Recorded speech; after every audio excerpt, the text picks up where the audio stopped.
ناشکرا انسان بہت ساری چیزیں طبیعت پر بوجھ ڈالتی ہیں اور تسلسل کے ساتھ ڈالتی رہتی ہیں۔ تو میں یہ سمجھتا ہوں کہ کچھ چیزیں جو خدا کی طرف سے ہوتی ہیں اور جو ہماری طبیعتوں کے اوپر بوجھ ڈالتی ہیں تو ان میں تسلسل کا رنگ آ جاتا ہے اور وہ بہت دور تک اور دیر تک پھیل جاتی ہیں۔ ہم اسے اللہ کی مصلحت کہہ کر اپنے آپ کو تسلی دینے کی کوشش کرتے ہیں اور اس کے سوا چارہ بھی نہیں ہوتا، لیکن یہ سب کچھ کر چکنے کے بعد بھی تسلی نہیں ہوتی انسان کی۔ وہ اور زیادہ جاننا چاہتا ہے، ایسا کیوں ہوا، کیوں ہوتا رہتا ہے۔ مثلاً یہ کہ چھوٹا بچہ ہے، اس کو کینسر ہو گیا ہے، تو انسان سوچنے پر مجبور ہو جاتا ہے اس کا کیا قصور تھا، کیا کوتاہی تھی۔ لیکن اس کا قصور یا کوتاہی سے کوئی تعلق نہیں ہوتا۔ وہ عقل مطلق ہے، جانتا ہے کہاں پہ کیا ہونا چاہیے۔ اس کے بارے میں مغرب کے لوگوں نے بہت کچھ لکھا ہے اور ولایت کا ادب اس موضوع سے مالا مال ہے۔ نظم میں، نثر میں، پلے میں کئی سارے لوگ ہیں جو اس سب میں لکھ رہے ہیں۔ تھاکن ولٹر کا ناول یاد آ رہا ہے، دا ایٹ مین۔ اس نے بھی اسی موضوع پہ لکھا ہے، بلکہ اس نے تو زندگی بھر جتنی بھی کتابیں لکھی لوٹ لوٹ کر پلٹ پلٹ کر اسی موضوع پہ لکھی۔ اس کی کہانی مختصر یہ ہے کہ 8 آدمی دریا عبور کر رہے تھے، وہ لوہے ایک رسے والے دریا جو ہوتے ہیں۔ 8 آدمی ایک دوسرے کے پیچھے جا رہے تھے۔ خدا کا کرنا یہ ہوا کہ وہ درمیان میں سے ٹوٹ گیا۔ اب وہ رسہ جب درمیان میں سے ٹوٹا تو وہ ٹھاٹے مارتے ہوئے پہاڑی دریا میں گرے اور فوت ہو گئے۔ ان کا نام و نشان نہیں ملا۔ وہ لکھتے ہیں کہ ایسا کیوں ہوا۔ ایک آدمی گھر سے نکلا حجامت بنوانے کے لیے، وہ بھی سیلون میں بھی داخل نہیں ہوا تھا کہ ایک اندھی گولی، امریکہ میں عام رواج ہے، اس کو آ کے لگ گئی۔ ایک عورت جو بس سٹاپ پہ کھڑی اپنی سہیلی سے باتیں کر رہی تھی، اس کی سہیلی کو کسی بندے نے نشانہ بنایا ہوا تھا۔ وہ سہیلی تو چلی گئی، نشانہ وہ معصوم عورت بن گئی جس نے روک کر اس سے پوچھا تھا کہ تمہارے بیٹے کا کیا حال ہے اور تم کہاں ہو۔ تو ایسا کیوں ہوتا ہے؟ ایک بیوہ نے اپنا بیٹا بڑے آرزوؤں اور امنگوں کے ساتھ پالا تھا، ایک ہی بیٹا تھا اس کا، پلا بڑا، جوان ہوا، اس نے CSS کیا، وہ AC لگا، ماں کے ہاں تو شب برات ہو گئی۔ اس نے گھنٹی سنی، دروازہ کھولا، دروازے سے اس کی لاش آ رہی ہے۔ کچھ ایسا ہی ہوا ہے اور اکثر ایسا ہوتا ہے۔ تو کن یہ کہتا ہے کہ کیا کیا جائے۔ یہ غالیچے کو آپ دیکھو، اس کے اوپر ایک پھول ہوتا ہے، بڑا پھول ہوتا ہے، اس کے اوپر اتنے مہنگے خرید کے لے کے آ رہے ہیں، لیکن جب اس غالیچے کو اٹھا کے دیکھیں تو وہ کچھ لمبے دھاگے اس کے ساتھ کچھ عجیب بیہودہ سے چھوٹے چھوٹے دھاگے بھی نکلے ہوتے ہیں جن پہ آپ کو نگاہ ڈالنے کا بھی دل نہیں کرتا۔ لیکن ہوتا ہے کہ پھول بنانے کے لیے جب آپ غالیچہ بناتے ہیں، غالیچہ کارپیٹ کو کہتے ہیں، جو غالیچہ بناتے ہیں تو جب اس کی بنائی ہوتی ہے تو وہ دھاگے درکار ہوتے ہیں۔ بہت اچھی بات ہے، لیکن انسان بیچارہ کیا کرے؟ تسلی دینے کے لیے تو آپ کو ایسی باتیں کرنی پڑتی ہیں۔ بہرحال جو میکینکس ہیں وہ سب باتیں اسی طرح کی کرتے ہیں۔ اسی طرح کا ایک مکلیش کا معروف ڈرامہ ہے JB، جو حضرت ایوب علیہ السلام کی زندگی کے بارے میں ہے، جسے پڑھ کر ہم نے سنا اور سیکھا بہت کچھ۔ شیکسپیئر کے پلیز آپ کے سامنے ہیں، مغرب نے اس پہ بہت کچھ لکھا۔ وہ کہتے ہیں کچھ چیزیں ایسی ہیں جن کا کوئی فیصلہ، کوئی تک نہیں بنتی، تو ایسا کیوں ہے؟ لیکن ایسا ہوتا رہتا ہے۔ وہ جو علیم المطلق ہے، جو مالک ہے، جو سب کا اپنی مرضی سے جو چاہتا ہے وہ کرتا ہے۔ اب اس کی مرضی میں کوئی راضی ہوتا ہے تو ہم پوچھتے ہیں اس میں کیا راز ہے؟ اب کچھ ہم بھی تو عقل رکھتے ہیں، کچھ دانش ہمیں بھی ہے۔ ہمارے بابے کہتے ہیں اگر کوئی 4 یا 5 سال کا بچہ اتفاق سے کسی آپریشن تھیٹر میں چلا جائے، دروازہ کھلا ہو، سرجن کام کر رہے ہوں، ایک بندے کے اوپر اس کے ہاتھ میں چھریاں ہوں، نشتر پکڑے ہوں، ان کے منہ پہ ربڑ چڑھی ہوئی ہو، ماسک وغیرہ، تو وہ چیخے مارتا وہ بھاگ جائے گا، بولے گا یہ تو ظالم لوگ ہیں، چھرے کاٹے سے انسان کو مار رہے ہیں، اچھے والے آدمی کا پیٹ کاٹ دیا چھریوں کے ساتھ، ارے لوگوں بچاؤ اس کو۔ ہمارا حال کچھ ایسا ہی ہے، ہم بھی کچھ ایسے ہی انسان ہیں۔ اب ہم سمجھتے ہیں کہ ہماری عقل اور دانش بڑی ہے، جیسے وہ بچہ سمجھتا ہوگا کہ اس کی عقل اور دانش بڑی ہے۔ جیسے میں کئی دفعہ کہہ چکا ہوں کہ چوٹی جیسے ایک سمندر کو نہیں سمجھ سکتی، تو انسان اللہ کے راز، فعال اور اس کے کام اور قانون کو نہیں جان سکتا۔ خوش قسمتی یہ ہے کہ اس نے ہمیں احکام دے دیے ہیں، بڑی خوش قسمتی ہے۔ میں نے اپنے ایک پروگرام میں عرض کیا تھا کہ میں اس دنیا میں آ گیا اپنی مرضی کے خلاف، بھائی اللہ کا حکم تھا. ہم نے کہا ٹھیک ہے. اب یہاں کر ایسے گھر میں پیدا ہوا جو غریب سا تھا. میں ایک امیر گھرانے میں پیدا ہونا چاہتا تھا. میری آرزو تھی کہ جی فرسٹ کلاس موٹریں ہوں، لیکن جی حکم ہوا وہیں آ گیا. میں جی جمعرات کو پیدا ہونا چاہتا تھا، ہفتے کو پیدا ہوا. تاریخ مجھے بالکل پسند نہیں آئی. ٹھیک ہے جی، بالکل ٹھیک ہے. اب میں جب میں آہستہ آہستہ کوزہ بنتا چلا گیا، کوزہ گر، خدا سے دستبت پوچھ سکوں کہ اس کوزے میں ڈالنا کیا ہے، مجھے تو یہ بھی نہیں پتا. میں ایک پیالے جیسا بن گیا ہوں. اب میں یہاں آ تو گیا، اللہ کی مرضی سے میں آ چکا ہوں یہاں پہ. اب یہ اس کا کرم، اس کی مہربانی. اس میں ڈالنا کیا ہے یہ مجھے نہیں پتا. تو اللہ پاک کہتا ہے کہ میں نے نبی کے ذریعے سب کچھ جان چکنے سمجھ لینے کے بعد ایک پروگرام فریم دے دیا گیا ہے. تو کچھ خوش قسمت لوگ ہوتے ہیں جن کو ہم بہت قریب سے جا کر دیکھتے ہیں. میں تو بڑے شوق سے ملتا ہوں اور دیکھتا ہوں، اور میں ان کو بابا کہتا ہوں. تو اللہ کے دیے ہوئے احکام کو کس خوش دلی کے ساتھ، کس محبت کے ساتھ وہ مانتے ہیں اور مانتے چلے جاتے ہیں. کوتاہی ہوتی ہے پھر اٹھ کر ماننا شروع کر دیتے ہیں. جیسے میں حرم شریف میں جب پہلی مرتبہ گیا، بڑی دیر کی بات ہے، جب حرم شریف کی شکل و صورت ایسی نہیں تھی جیسے اب ہے. ماشاءاللہ جب بھی بہت پیاری تھی، لیکن اس کے اندر سخت پتھر تھے. کھڑے ہونے کے لیے کچا رستہ تھا. وہاں پہ زمزم کے پاس کسی نے زمزم سے اپنی پگڑی دھو کر ان پتھروں پہ سکھائی ہوئی تھی. میں وہاں بیٹھا ہوا تھا. مجھے کچھ اچھا نہیں لگا. حرم شریف میں کپڑے سکھانے کے لیے لوگ ڈالتے ہیں، کچھ بھی نہیں کہہ سکتے آپ. جب وہ آدمی اپنی پگڑی سوکھی ہوئی اٹھانے کے لیے آیا تو میں نے پوچھا، بھائی صاحب آپ کہاں کے ہیں؟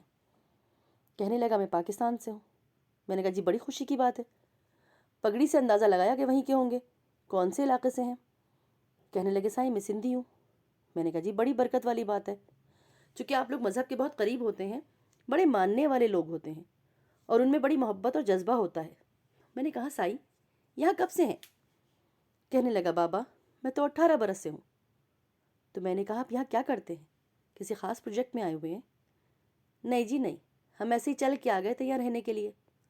صبح سویرے اٹھ کے منڈی جاتے ہیں، 2 4 5 ریال مل جاتے ہیں، اپنا روٹی کھاتے ہیں، پھر آ کے حرم میں بیٹھ جاتے ہیں، نگاہ لگا کے ٹکٹکی باندھ کے حرم کو دیکھتے رہتے ہیں.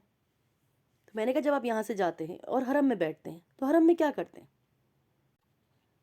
کہنے لگے سائیں ہم یہاں گر پڑتے ہیں، پھر اٹھ کھڑے ہوتے ہیں، پھر گر پڑتے ہیں، پھر اٹھ کھڑے ہوتے ہیں.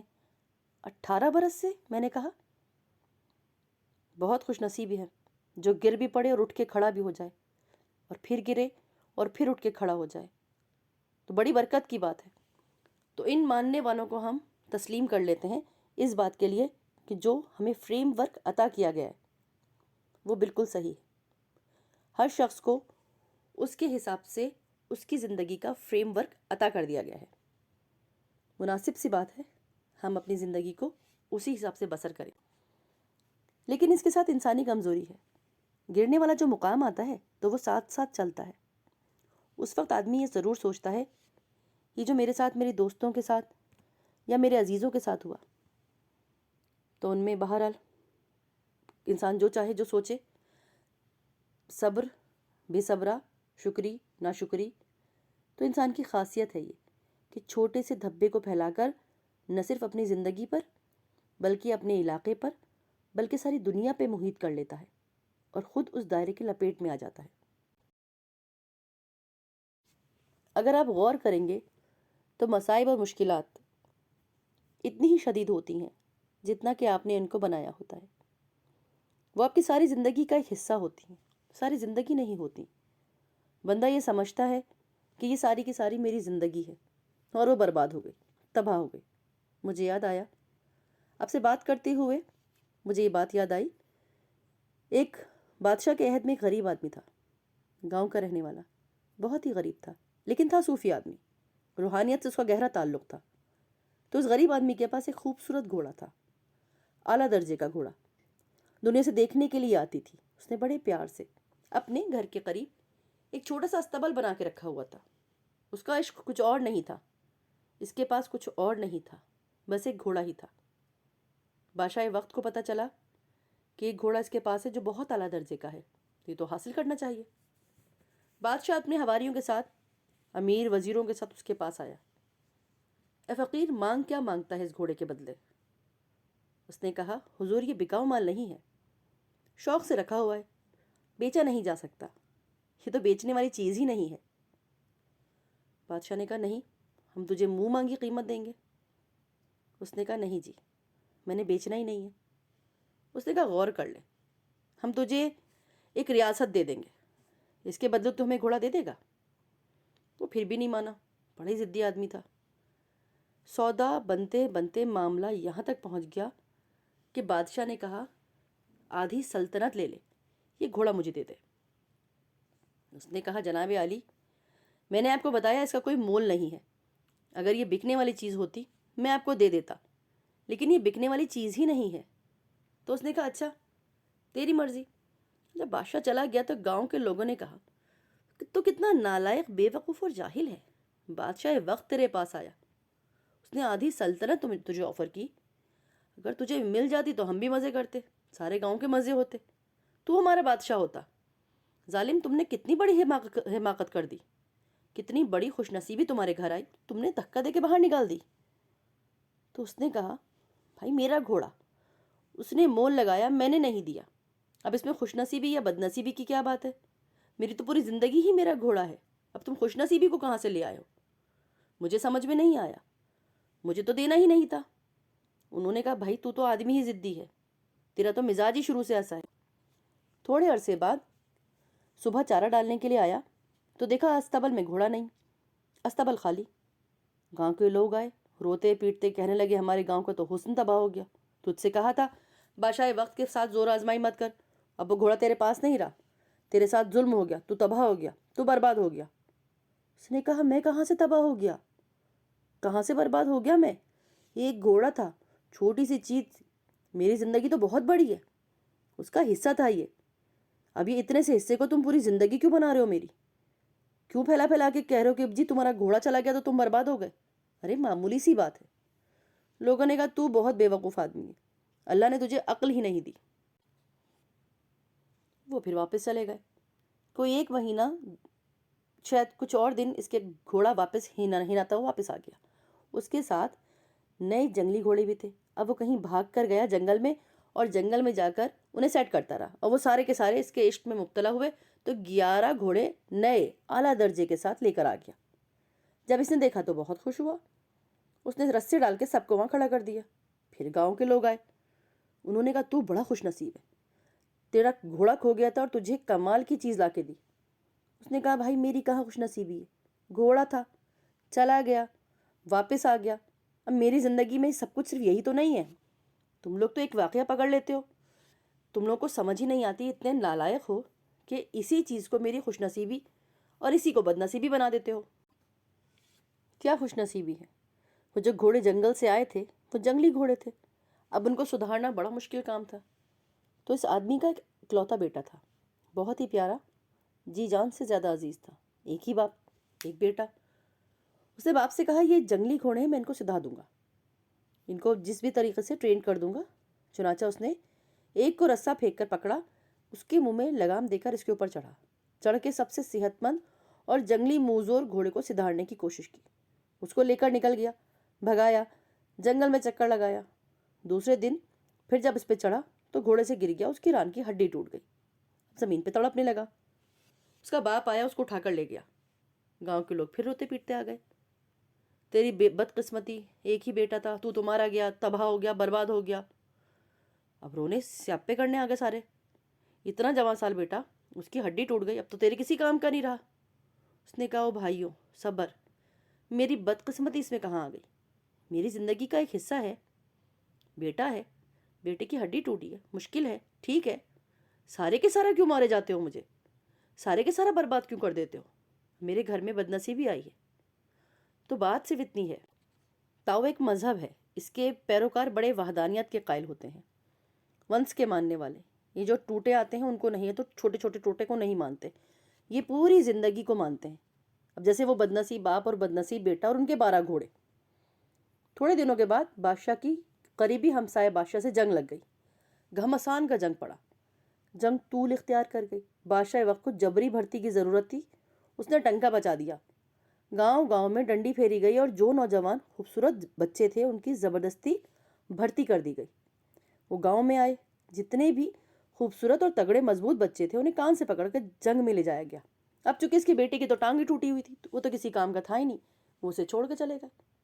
پھر گاؤں کے لوگ اس کے پاس آئے، یار تو بڑا ہی خوش نصیب ہے، ہمارے بیٹے تو بڑے پیارے پیارے تھے، وہ سب کو ہانک کے لے گئی، تیرا تو نصیب بڑا اچھا تھا۔ اور اس نے بولا، تم لوگ تو ہو ہی نہیں اسی قابل کہ تمہارے ساتھ رہا جائے، یہ گاؤں ہی نالائقوں کا ہے جو زندگی کے ایک چھوٹے سے حصے کو ہمیشہ پوری زندگی پہ پھیلا کے اس کا نتیجہ نکالتا ہے۔ تو معافی چاہتا ہوں، میں تمہارے درمیان نہیں رہوں گا، میری اور تمہاری جدائی ہے۔ چنانچہ وہ اپنے گھوڑے اور اپنے بیٹے کو لے کر کسی اور گاؤں چلا گیا۔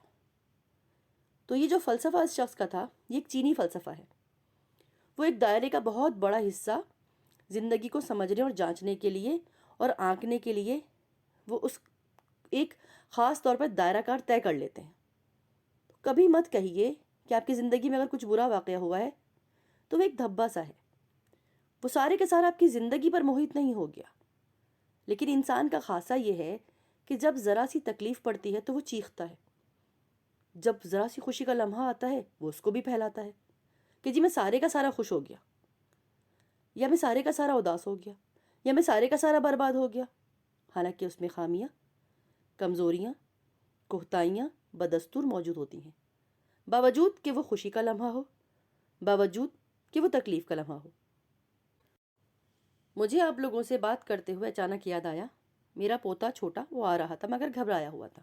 اشفاق صاحب کہتے ہیں، میں نے اسے گود میں اٹھا کر بازو پہ بٹھایا، میں نے کہا دیکھو یار کیسا اچھا موسم ہے، ذرا دیکھ باہر نکل کے۔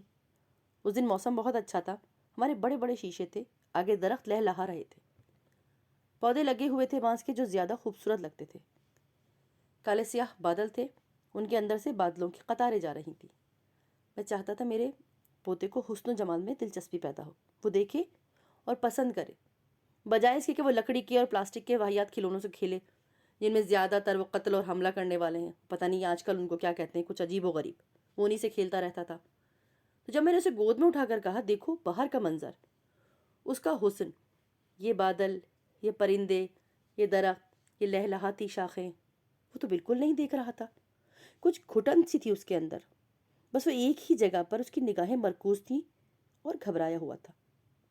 وہ میری گود میں چڑھا ہوا تھا، جب میں نے اس کی نگاہوں کو غور سے دیکھا تو وہ شیشے کے پاس جا ہی نہیں رہی تھی۔ میں نے کہا یہ کیا مسئلہ ہو گیا، اتنا معصوم بچہ کہاں پہ پھنس گیا؟ تو خواتین و حضرات میں نے یہ دیکھا کہ وہ جو بڑا سا شیشہ جس سے میں اسے خوبصورتی اور جمال دکھا رہا تھا، اس شیشے کے ساتھ ایک مری ہوئی مکھی چپکی ہوئی تھی، مر گئی ہوگی کب کی، جسے ہم کہتے ہیں کہ جی چی لگی ہوئی ہے، گندی چیز ہے۔ اس نے سب کچھ چھوڑ کر، یعنی کہ ساری کائنات چھوڑ کر، سارا حسن و جمال چھوڑ کر اپنی نگاہیں اس مکھی پہ لگائی ہوئی تھی اور منہ بسور کے بیٹھا ہوا تھا کہ لو جی یہ تو ساری دنیا ہی مکھی جیسی، وہ مری مکھی جیسی، اور یہ تو نالائق چیز ہے، میں ان ساری چیزوں سے لطف اندوز نہیں ہو سکتا جن سے میرا دادا کرانا چاہتا ہے۔ تو جب مشکلات اور مصیبتیں آتی ہیں تو آپ ان کو غور سے دیکھیں، ان کا ایک حصہ، بالکل چھوٹا سا فریکشن آپ کی زندگی پر اثر انداز ہوتا ہے، لیکن جی ہم نے وہ دھبا پھیلا کر اتنا وسیع کر لینا ہوتا ہے کہ وہ ہمارے اختیار میں بھی نہیں رہتا، پھر وہ پھیلا ہوا دھبا ہمارا حکمران بن جاتا ہے، جہاں جہاں چاہتا ہے ہم کو اٹھائے پھرتا ہے۔ جیسا کہ میں نے پچھلی مرتبہ کہا، اگر اللہ کی ذات اور اس کے افعال کو جاننے کی آرزو ہے تو پھر اس کے احکام کے اندر داخل ہونا پڑے گا اور اس فریکوینسی کو حاصل کرنا پڑے گا جس فریکوینسی کو پکڑ کر اچھی طرح سے اختیار کر کر ہم ان افعال کو سمجھ سکتے ہیں۔ اللہ آپ کو آسانیاں عطا فرمائے اور آسانیاں تقسیم کرنے کا شرف عطا فرمائے۔ مایوسی، یہ جو مایوسی کا بھون ہوتا ہے بڑا ظالم گرداب ہوتا ہے، اس کے کنارے کنارے پر آدمی گھومتا رہے تو بچنے کی کچھ امید ہوتی ہے، لیکن جب گہرا اتر جائے تو بچنے کی کوئی آس باقی نہیں رہتی۔ میں ابھی ایک ایسی محفل سے اٹھ کر آ رہا ہوں جہاں نوجوان لڑکے اور لڑکیاں اپنے موجودہ حالات پر تبصرہ کر رہے تھے اور ان کے اندر مایوسی اور نا امیدی کسی ویسی کیفیت پیدا ہو گئی تھی جیسے کسی زمانے میں جب ہم ان کی عمر میں تھے ہمارے اندر پیدا ہوئی تھی۔ اب ہمارے زمانے میں چونکہ کوئی سیکیٹرسٹ نہیں ہوا کرتا تھا، کوئی ڈاکٹر، کوئی ماہر نفسیات نہیں تھا، اس لیے ہم اپنے دکھ کا مداوع کرنے کے لیے ان بڑوں کی طرف بھاگتے تھے جن کے پاس کوئی ایسا پوشیدہ نسخہ ضرور ہوتا تھا جس کو ہم اور آج آپ بابا کہہ لیں تو وہ ہماری مشکلات کے حل ہمیں ڈھونڈ کے دے سکتے تھے۔ جب ہم ان بابوں سے پوچھتے کہ آپ ایسا نسخہ کہاں سے حاصل کرتے ہیں تو وہ کہتے تھے آپ بھی یہ فن طب روحانی کا علم سیکھ سکتے ہیں، کیونکہ نسخہ سائل کے پلے ہی بندھا ہوتا ہے، اس کو صرف کھولنا ہوتا ہے، اسے اس کے حوالے کر دینا ہوتا ہے۔ اب آدمی اس کے ساتھ جھگڑا کرتا ہے، تکرار کرتا ہے، اس کے ساتھ ڈائلاگ میں شریک ہو جاتا ہے، تو اس لیے اس کے پلوں میں بندھا ہوا نسخہ کھولنا مشکل ہو جاتا ہے اور پھر اس کا کوئی علاج نہیں ہو پاتا۔ تو ہم بڑی گہری مایوسی کے دور سے گزر رہے ہیں۔ تو انہوں نے کہا کہ آپ کو کم از کم مایوس ہونے اور نا امید ہونے کا کوئی حق نہیں۔ جو لوگ آپ سے پہلے گزر گئے یا جن کا کوئی نام و نشان باقی نہیں ہے، جن کے بارے میں لوگ جانتے بھی نہیں، جن کا صفحہ ہستی پر کوئی مواد تحریر بھی نہیں، ان کو مایوس ہونے کا حق ہے، لیکن آپ کو نہیں۔ میری طرف مخاطب ہوئے اور کہنے لگے کہ آپ جو ہیں، آپ کے جو بڑے پردادا تھے، وہ جو پورس کی فوج میں ملازم تھے، وہ جو سکندر اعظم سے لڑے، بڑی داد شجاعت انہوں نے کی، بازو کٹے ہوں گے لیکن زندہ سلامت گھر پہنچے، پھر ان کے گھر بیٹا ہوا ہوگا۔ ابھی وہ جو سورما ہوں گے، اس کے بعد ان کے گھر آپ کا کوئی جبر دادا وہ پیدا ہوا ہوگا، وہ اس دنیا میں آیا اور زندہ رہا، سلامت رہا، اس کی نسل آگے چلی۔ پھر وہ جو آپ کا سکڑ دادا ہوا ہوگا، وہ کوئی پانی پت کی دوسری لڑائی میں شریک ہوا ہوگا اور خوب بے جگری سے لڑا ہوگا، فاتح ہو کے واپس آیا ہوگا، لیکن پھر اس کے گھر بیٹا پیدا ہوا جو جوان تھا، توانا تھا، خوبصورت تھا۔ ہو سکتا ہے تعاون کے ہاتھوں کوئی مارا گیا ہو، لیکن ان کے گھر پھر بیٹا تھا، ایک بچہ تھا جو آگے بڑھتا رہا، پھلتا پھولتا رہا۔ اور آپ کے جو جبر دادا، سکڑ دادا، ان کے ساتھ ساتھ کوئی ککڑ دادا، کوئی ککر نانی، کوئی سکڑ نانا، جن کے گھر بیٹی پیدا ہوتی رہی ہوگی۔ پھر آہستہ آہستہ یہ پورا ایک سسٹم بنتا رہا۔ کہتے ہیں قدرت گھیر گھیر کر ان کو زندہ سلامت رکھ رکھ کر آپ کی ڈیٹ تک لائی ہے۔ وہ لوگ جو قدرت کو منظور نہیں ہوتے، جنہیں وہ زندہ نہیں رکھنا چاہتا، وہ پیدا ہونے سے پہلے ہی نیست و نابود ہو جاتے ہیں، ان کے والدین مر جاتے ہیں، ختم ہو جاتے ہیں، نابود ہو جاتے ہیں۔ تو آپ جو اس دنیا میں ہمارے سامنے موجود ہیں، تو آپ نہایت محترم، نہایت اعلیٰ، سپیریئر، نہایت ہی اسٹرانگ، امپورٹنٹ لوگ ہیں، ورنہ قدرت ایسی غلطی، ایسی حماقت نہیں کرتی۔ تو جو حق آپ کو اللہ نے دیا ہی نہیں، آپ کو کوئی حق نہیں پہنچتا کہ آپ مایوس ہوں اور اس نعمت کا شکریہ نہ کریں۔ تو میرا خیال یہ ہے کہ آپ کے پاس بہت بڑی نعمت زندگی کی صورت میں موجود ہے، اس کا شکریہ اسی طرح ادا کریں جیسے کرنا چاہیے۔ ہمارے لیے یہ بڑی حیرانی کی بات تھی۔ انہوں نے کہا آپ اتنی عرفہ قوم ہیں، آپ کے ارد گرد چلنے والے یہ تانگے، یکا بان، ویلڈنگ، ترخان، پروفیسرز، یہ ڈاکٹرز، یہ بھی تو سب ہیں ہمارے ارد گرد۔ اب اگر یہ ہیں آج، تو جناب قدرت چھانٹ چھانٹ کر ان کو بھی تو لے کر آئیے، ان چھلنی میں سے یہ بھی تو گزرے ہوں گے۔ تو پھر بات یہ ہے کہ جب یہ مایوس نہیں ہوئے تو آپ کا تو مایوس ہونا بنتا ہی نہیں۔ بڑی بے حیائی کسی بات ہے کہ اگر آپ مایوس ہیں یا نا امید ہیں یا نا امیدی میں داخل ہو رہے ہیں۔ تو ہم نے کہا لیکن ہم تو ہو جاتے ہیں، ہم پہ تو کوئی لمحہ ایسا نہیں گزرتا کہ ہم مایوس نہ ہوں یا گھبرائیں نہ، باوجود اس کے کہ اللہ بار بار فرماتا ہے کہ میری رحمت سے نا امید نہ ہونا۔ اس میں کوئی بڑا راز ہے تو فرمائیے۔ تو وہ فرمانے لگے کہ دیکھیے آپ کی زندگی میں خواہش، ڈیزائرز اتنی گہری اتر چکی ہیں کہ آپ سوائے مایوسی کی بیٹری کا چارج لینے کے، آپ ان ڈیزائرز کے لیے رکھ لیتے ہیں۔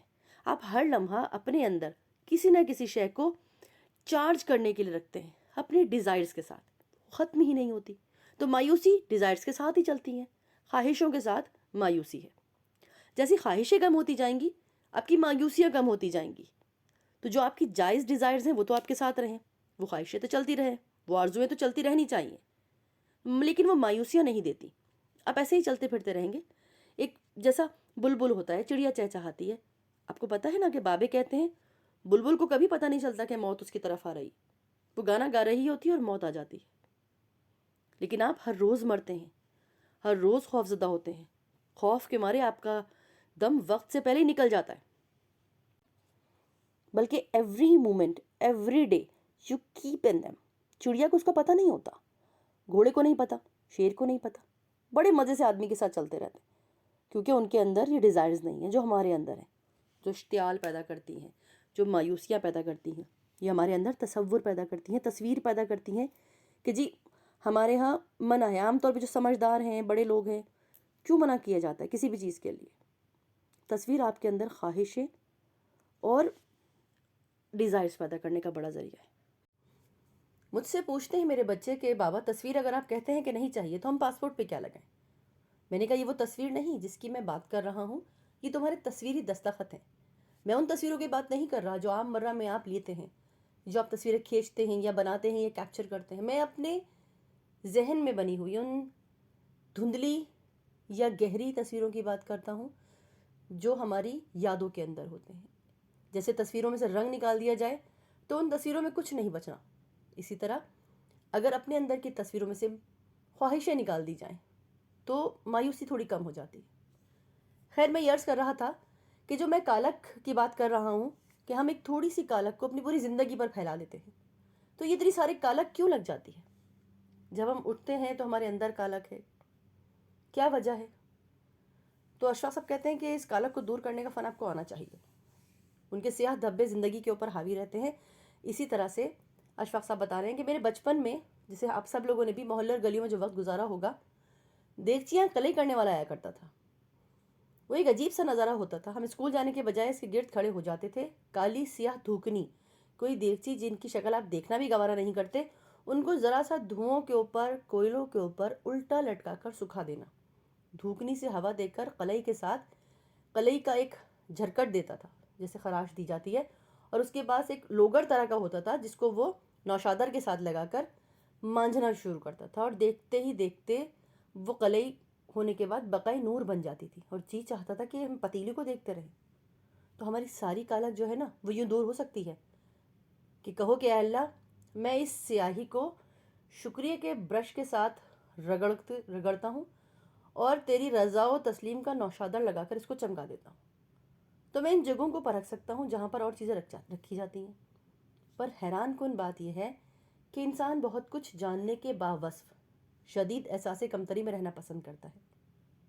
میں اور آپ اور ہمارے ساتھی جو زندہ سلامت ہیں، جن کو احساس کمتری بہت زیادہ ہے، کوئی حق نہیں ہے کہ وہ اس احساس کمتری میں اترتے چلے جائیں.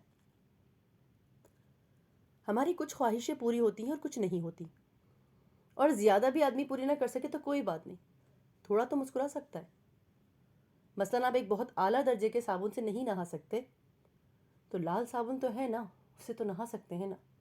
اب اس میں ایسی کوئی خرابی کی بات تو ہے نہیں. لیکن جب آدمی مجبور کرتا ہے نا، اور اس کے ساتھ والے مجبور کرتے ہیں نا کہ دیکھو تمہارے پاس تو یہ ہے اور تم تو کنگلے ہو، وہ جو بیچارہ ڈرتا رہتا ہے، کانپتا رہتا ہے، خوف زدہ رہتا ہے، حالانکہ اس کے پاس بہت ساری صلاحیتیں ہوتی ہیں جن کو سہارا بنا کر وہ آسانی کے ساتھ ان لوگوں کو منہ توڑ جواب دے سکتا ہے، اپنے وجود سے، اپنے ہونے سے، اپنی ڈیزائر سے. دیکھیے اب میں یہ بات میں قبول کرنے کے لیے تیار نہیں ہوں جو آپ کرتے ہیں. اب میں جانتا ہوں کہ زندگی میں مایوسی اور نا امیدی بہت زیادہ تاریکی پیدا کر دیتی ہے. اب جیسے یہ پروگرام دیکھیے اور اس کے بعد سو جائیں، ایک بڑی سی کالی سیاہ رات ہم پہ آ جائے گی. پھر اس تاریک سیاہ کالی رات کے کنارے سے روشنی کی کرن پھوٹے گی. وہ روشنی کی کرن ابھی پہنچی بھی نہیں ہوگی کہ میرے گھر کے پاس نیم کے درخت میں ایک بلبل گھونسلے میں جو بیٹھی ہے وہ گردن پیچھے کر کے کڑائے گی. کبھی روشنی بھی نہیں پہنچی ہے، وہ چہچہانا شروع کرے گی. کیا کنیکشن ہے اس کا؟ میں اکثر غور سے دیکھتا ہوں کہ ابھی روشنی بھی نہیں شروع ہوئی، جیسے ہدہد ہے، بوڑھا ہو گیا ہے، پاکیزہ، نیک، لمبی چونچ. وہ گردن پیچھے کو کھینچتا ہے اور اس کے بعد چہچہانا شروع کرتا ہے. اس کے بعد دوسرے ساتھی ایسے ہی شریک ہو جاتے ہیں. پھر جیسے مایوس آدمی محفل میں بیٹھے ہوئے لوگ مایوسی نا امیدی کے گہرے سمندر میں اترنا شروع ہو جاتے ہیں. آدمی تگڑا ہو اور یہ سمجھے کہ میں اتنا لمبا سفر طے کر کر اتنی مشکلات سے، اتنی بیماریوں کو پھلانگتا ہوا، سمندروں کو عبور کرتا ہوا، پہاڑوں کو چیرتا ہوا، بے شمار جنگوں میں شریک ہوا، نسل در نسل، پیڑھی در پیڑھی یہاں تک پہنچا ہوں، تو میں نہایت اہم ہوں، میں نہایت قیمتی چیز ہوں. میں اور آپ یقین کریں گے جتنے لوگ آج آپ سب بیٹھے ہیں جو یہ سب پروگرام دیکھ رہے ہیں اتنے ہی قیمتی ہیں.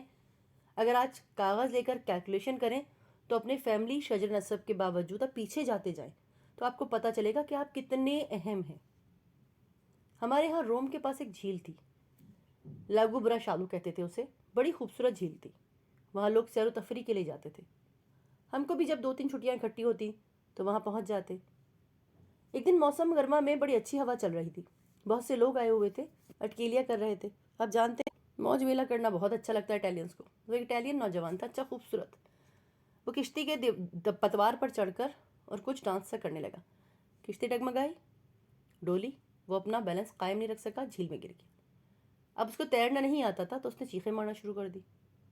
میں نے بھی اس کو دیکھا، لیکن ہم لوگ ذرا زیادہ سمجھدار ہوتے ہیں، خطرے کا معاملہ ہے تو بھائی ہم اس میں خواہ مخواہ کیوں پڑے۔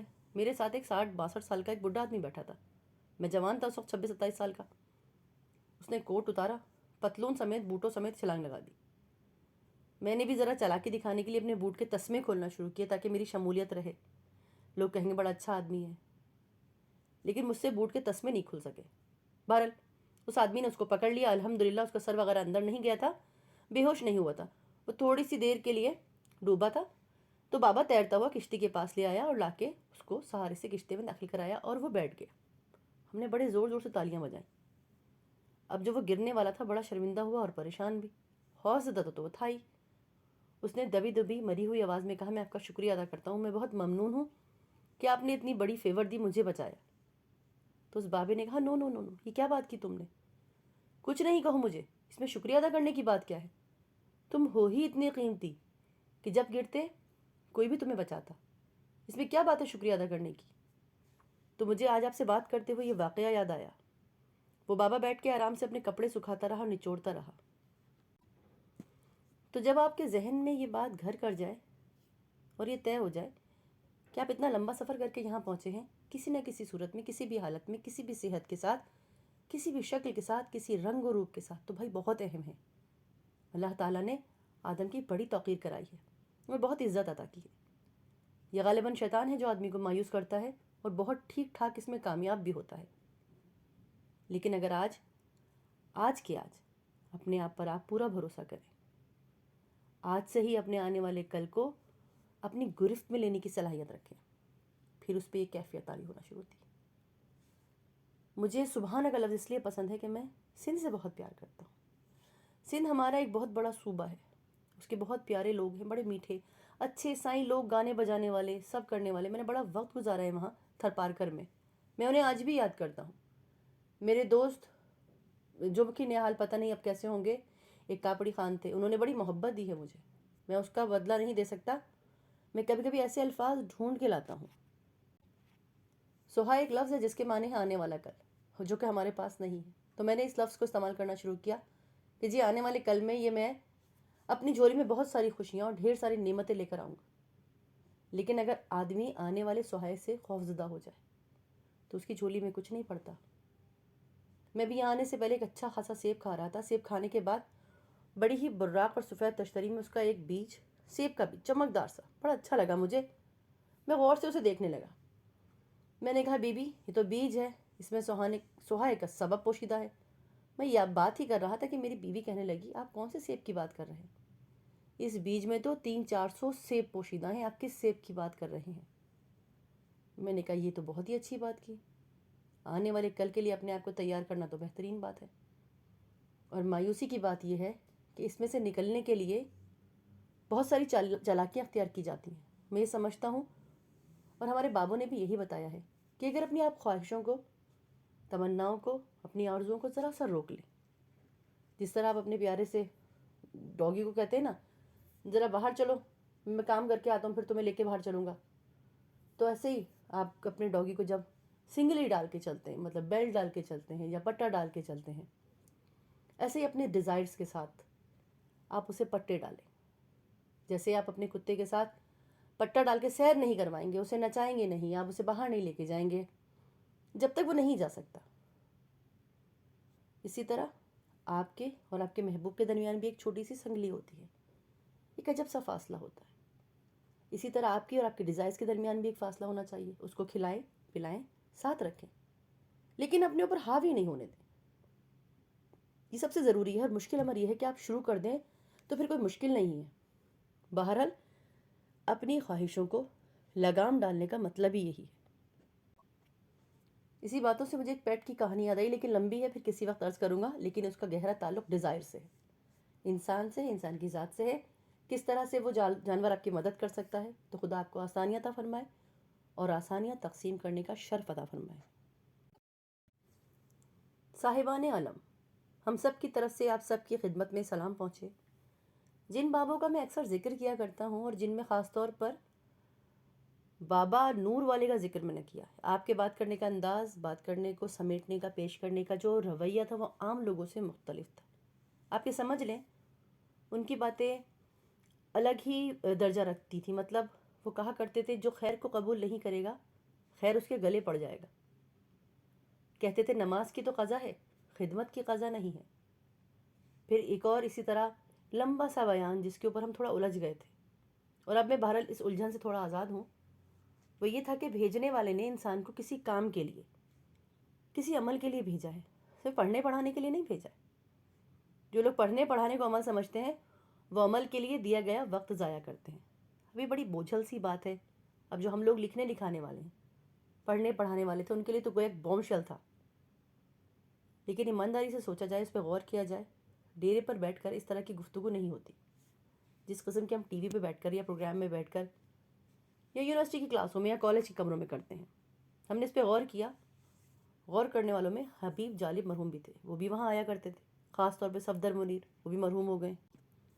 وہ بحث میں شریک تو نہیں تھے لیکن موجود تھے۔ پھر ہمارے ساغر صدیقی صاحب، سوچتے سوچتے ہم اس نتیجے پہ پہنچے کہ یہ جو بھی لٹریسی کا ہمارا ریٹ ہے، شرح تعلیم ہے، اس کے بارے میں ہم نے اپنا ایک قول بنایا کہ بھئی شرح تعلیم 20 21 یا 18 17% ہے، اس سے زیادہ نہیں ہے۔ تو بابا جی نے کہا جس تعلیم کو یا جس علم کی شرح کو آپ یہ محدود کیے بیٹھے ہیں نا، ہمارے اندازے سے پاکستان میں شرح تعلیم جو ہے وہ 90 سے 92% ہے۔ اب یہ بڑی عجیب بات تھی۔ انہوں نے کہا جب آپ تعلیم کو جانچتے ہیں نا، آنکھتے ہیں، بیٹھ کے تولتے ہیں، تو آپ صاحبان علم کو نہیں لیتے۔ انہوں نے کہا جب آپ تعلیم کو جانچتے ہیں، آنکھتے ہیں، بیٹھ کے تولتے ہیں، تو آپ صاحبان علم کو نہیں لیتے، صاحبان قلم کو لیتے ہیں۔ صاحبان علم اور صاحبان قلم میں آپ تخصیص کرتے ہیں، حالانکہ ان کو مطلب ملا کے رکھنا چاہیے۔ صاحبان علم میں ہمارے وہ سارے لوہار، ترکھان، ویلڈر، ٹیکنیشین، الیکٹریشینز، دھوبی، اعلیٰ درجے کے درزی اور اس طرح کے سب لوگ شامل ہیں۔ اسی طرح گاڑی والے، سب لوگ، کیونکہ ان کے پاس اپنا علم اتنی شدت اور اتنی مضبوطی کے ساتھ قائم ہے جس طریقے کا دوسرا علم ہے۔ ہم لوگ صرف اہل قلم کو یا حرف شناس کو ہی صاحبان علم سمجھتے ہیں۔ یہ زیادتی کی بات ہے۔ تو وہاں سے کچھ متاثر ہو کر جب میں گھر آیا تو میں نے اپنی بیوی بانو قدسیہ سے کہا کہ یہ سب کچھ جو میں سن کے آیا ہوں۔ انہوں نے کہا لا حول ولا قوت، یہ آپ کیسی بات کرتے ہیں؟ صاحبان علم تو ہم ہیں، کیونکہ ہم لکھتے ہیں، ہم رائٹر ہیں، ہم ادیب ہیں، ہم تو کتابیں چھپتی ہیں۔ آپ کہتے ہیں کہ ایک بڑھئی جو ایسا ہے، وہ بھی پرنسپل صاحب، جو بھی وہ سب مل کے صاحبان علم ہیں۔ اشفاق صاحب یہ تو بڑی زیادتی کی بات ہے، ہم ان کو کیسے صاحب علم کہیں؟ میں نے کہا آپ کا شعبہ کیا ہے؟ انہوں نے کہا کیمسٹری۔ کیمسٹری کے پروفیسر تھے۔ میں نے کہا دیکھیے، اگر کیمسٹری کے شعبے اور آپ کی لیبارٹری کے دروازے خراب ہو جائیں اور آپ انہیں تبدیل کروانا چاہیں تو کس کو بلائیں؟ انہوں نے کہا ترکان کو بلائیں گے، بڑھئی کو بلائیں گے، کارپینٹر کو بلائیں گے۔ تو ٹھیک ہے، جب وہ کارپینٹر آئے گا، اس کا جائزہ لے گا، تو وہ کہے گا دیکھیے یہ 3 دروازے ہیں، ایک 2.5 مکسر والی لکڑی منگوا لیجیے۔ اب آپ کا سارا کالج بتا دے کہ 2.5 مکسر والی لکڑی کتنی ہوتی ہے۔ یہ ایک پورا علم ہے نا۔ جب وہ 2.5 مکسر والی لکڑی کہہ چکے گا تو پھر کہے گا پرنسپل صاحب چونکہ یہ دروازے اندر کے ہیں اور بارش کا ان کو بھونڈا یورش نہیں ہوگا، تو ہم یہاں دیار لگانے کے بجائے پتریل استعمال کریں گے، تو بہتر ہے کہ آپ 2.5 مکسر لکڑی کی پتریل منگا لیں۔ اور جب آپ کا اکاؤنٹ آفیسر جانے لگے گا تو وہ کہے گا یہ پورے 6 فٹ کے دروازے نہیں ہیں، 5.5 فٹ کے ہیں، تو آپ شہتری نہ لیں بلکہ پھاڑا لے لیں۔ یہ کچھ ٹرمز ہیں جو پورے کا پورا علم ہے۔ وہ آپ کے دیکھتے دیکھتے ان چوکھٹوں کے دروازے پر تمام کام کر دیں گے اور دروازے چڑھا دیں گے۔ تو وہ صاحب علم ہے یا نہیں؟ تو کہنے لگے ہم صاحب علم تو نہیں کہیں گے، لیکن اسے اپنے فن کا ماہر کہیں گے۔ بھئی وہ اپنے فن کے ماہر ہیں، وہ بھی ہے، آپ اسے تسلیم کریں، لیکن مسئلہ یہی ہے، تسلیم کرنا بہت مشکل ہے۔ پھر تو تھوڑے دن ہوئے میں یہ بوجھ لے کر، جو کہ بہت بڑا تھا، آپ کی خدمت میں پھر عرض کرتا ہوں۔ یہاں پہ ایک محفل تھی ہماری ہوٹل میں، تو حکیم سعید مرحوم صاحب ہوا کرتے تھے، بڑے دانش مند لوگ وہاں بیٹھتے تھے۔ میں نے کہا جی یہ مسئلہ ہے، آپ اس کو تسلیم کریں کہ ان کے پاس علم ہے۔ تو وہاں ایک جج ریٹائر بیٹھے تھے، کہنے لگے اشفاق صاحب خدا کا خوف کریں آپ یہ کہہ رہے ہیں کہ ایک معمار، ایک مستری، ایک راز چنائی کرنے والا صاحب علم ہے. میں نے کہا جی میں ان کو صاحب علم نہیں کہہ رہا، لیکن میں کہتا ہوں میں آپ اور میں ان کے برابر ہیں، وہ اتنی ہی تعلیم کے مالک ہیں جتنے ہم ہیں. کہنے لگے صاحب خدا کا خوف کیجیے.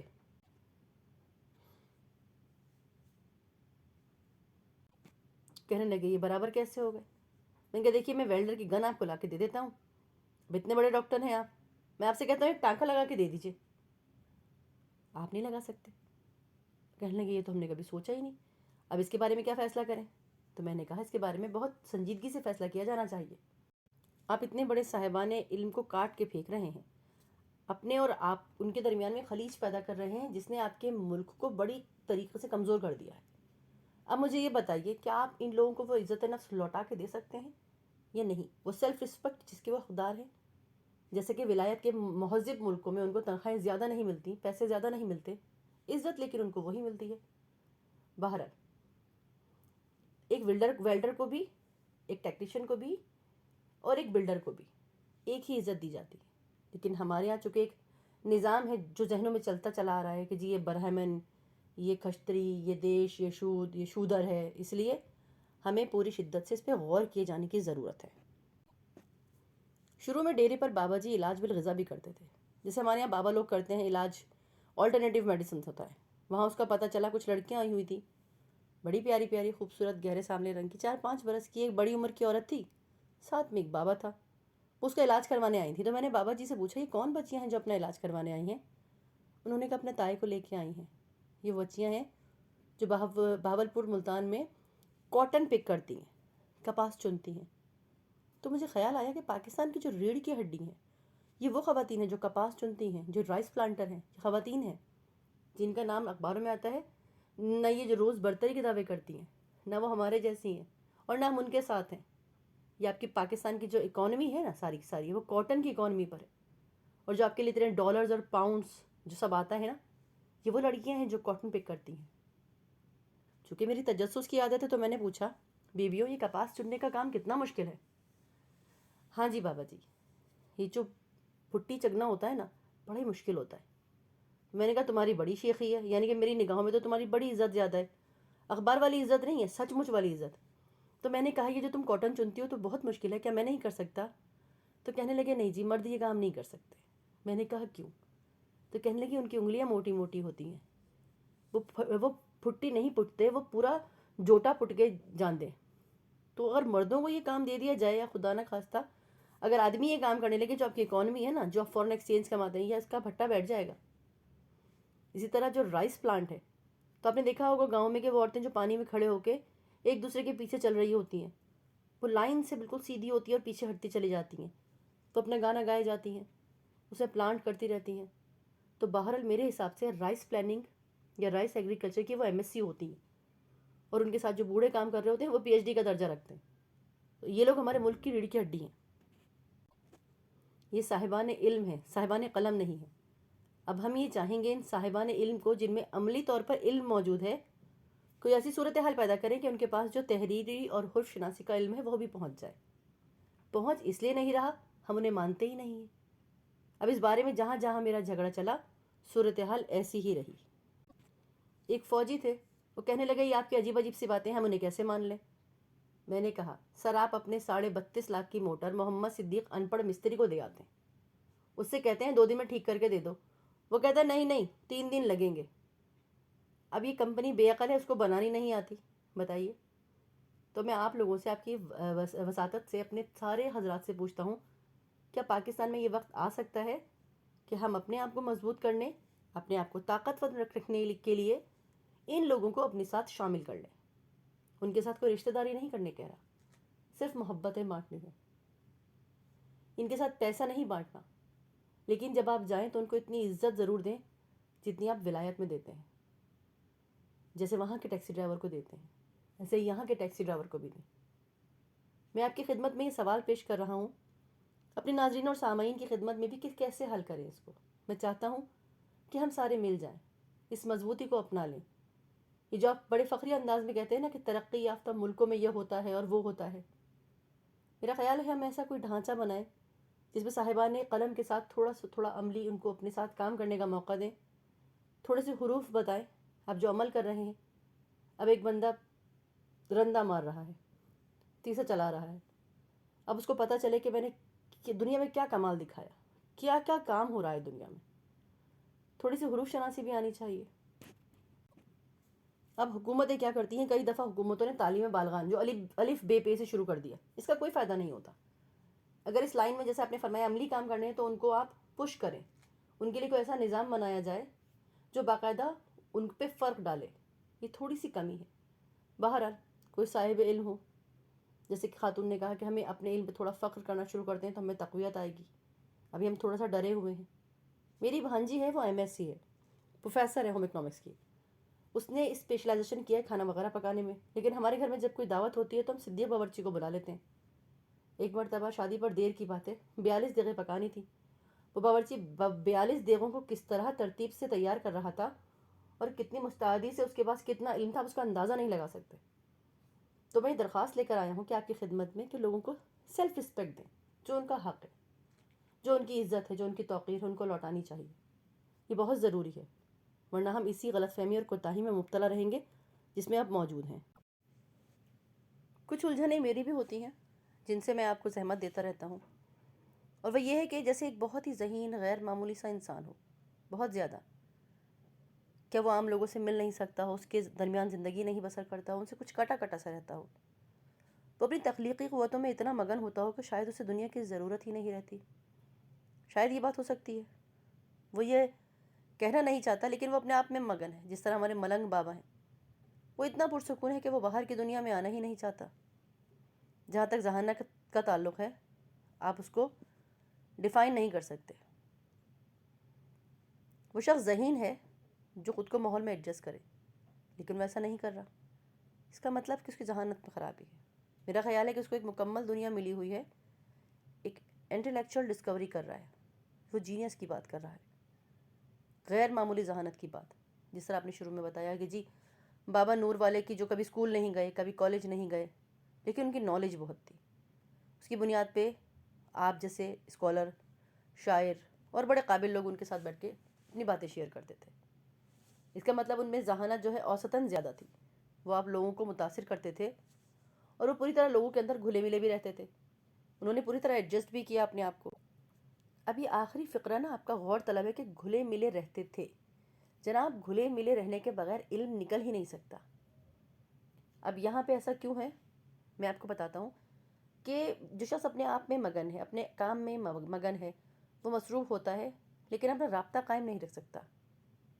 لیکن اگر وہ ملنگ بابا ہے تو پھر وہ انہیرٹ تو ہوتا نہیں. کوئی بھی ملنگ انہیرٹ نہیں ہوتا. میں آپ سے سوال یوں نہیں کر رہا بلکہ جواب دیں آپ. یہیں تک تو بات ٹھیک ہے. شخص صاحب کہتے ہیں کہ جو لوگ میل ملنے کرنے میں, لوگوں کے ساتھ گھلنے ملنے میں اتنے پابند کیوں ہوتے ہیں, وہ اپنی ذات کے اندر آگے چل نہیں سکتے. اگر وہ ملے تو کیا بہت فائدہ پا سکتے ہیں. تو جو ذہین ہے, جو اپنے اندر رہتا ہے, اس کی ذات کو بھی معاشرے کی ضرورت ہے. یہ زندگی کی چھوٹی چھوٹی پیچیدگیاں ہیں جو انسان کے ساتھ چلتی رہتی ہیں, لیکن ان پر غور کیا جانا ضروری ہے. میں نے دیکھا ہے کہ ڈیروں میں تکیوں پر, زاویوں پر اس طرح کی باتوں کا بڑا لحاظ کیا جاتا ہے, بڑا غور کیا جاتا ہے, آپس میں مل مل کے بات کی جاتی ہے. اور ہمارے یہاں جو بابے ہیں, میں جو آخری بات عرض کر دوں, وہ بالکل صحیح بابے ہیں. وہ علم کو 2 حصوں میں تقسیم کرتے ہیں, جہاں پر وہ وڈیرے کو مانتے ہیں, ڈیروں کو مانتے ہیں. جہاں یہ علم ملتا ہے وہاں وہ سائنس اور لیبارٹریز کو بھی مانتے ہیں, جہاں سائنسدان کھڑے ہو کے کام کرتا ہے. وہ ڈائسیکٹنگ ٹیبل جو ہے, جہاں پہ کام ہو رہا ہے, جہاں پہ سر الیگزینڈر بیٹھے ہوئے ہیں, وہ اس کو بھی رسپیکٹ کرتے ہیں. بابے ان سب کی بڑی عزت کرتے ہیں اور سائنسدانوں کی بھی بڑی عزت کرتے ہیں, جیسا کہ وہ میٹا فزکس کی عزت کرتے ہیں. تو خواتین و حضرات اتنی ہی فزکس کی عزت کرتے ہیں. بڑی مہربانی آپ کی, بڑا شکریہ آپ کا. اگلی نشست میں ملاقات ہوگی. ایک استاد عدالت کے کٹہرے میں. علم کے بارے میں انسان ہمیشہ سرگردہ رہا ہے اور آج کے دور میں حصول علم کے لیے بڑی کوششیں کی جا رہی ہیں.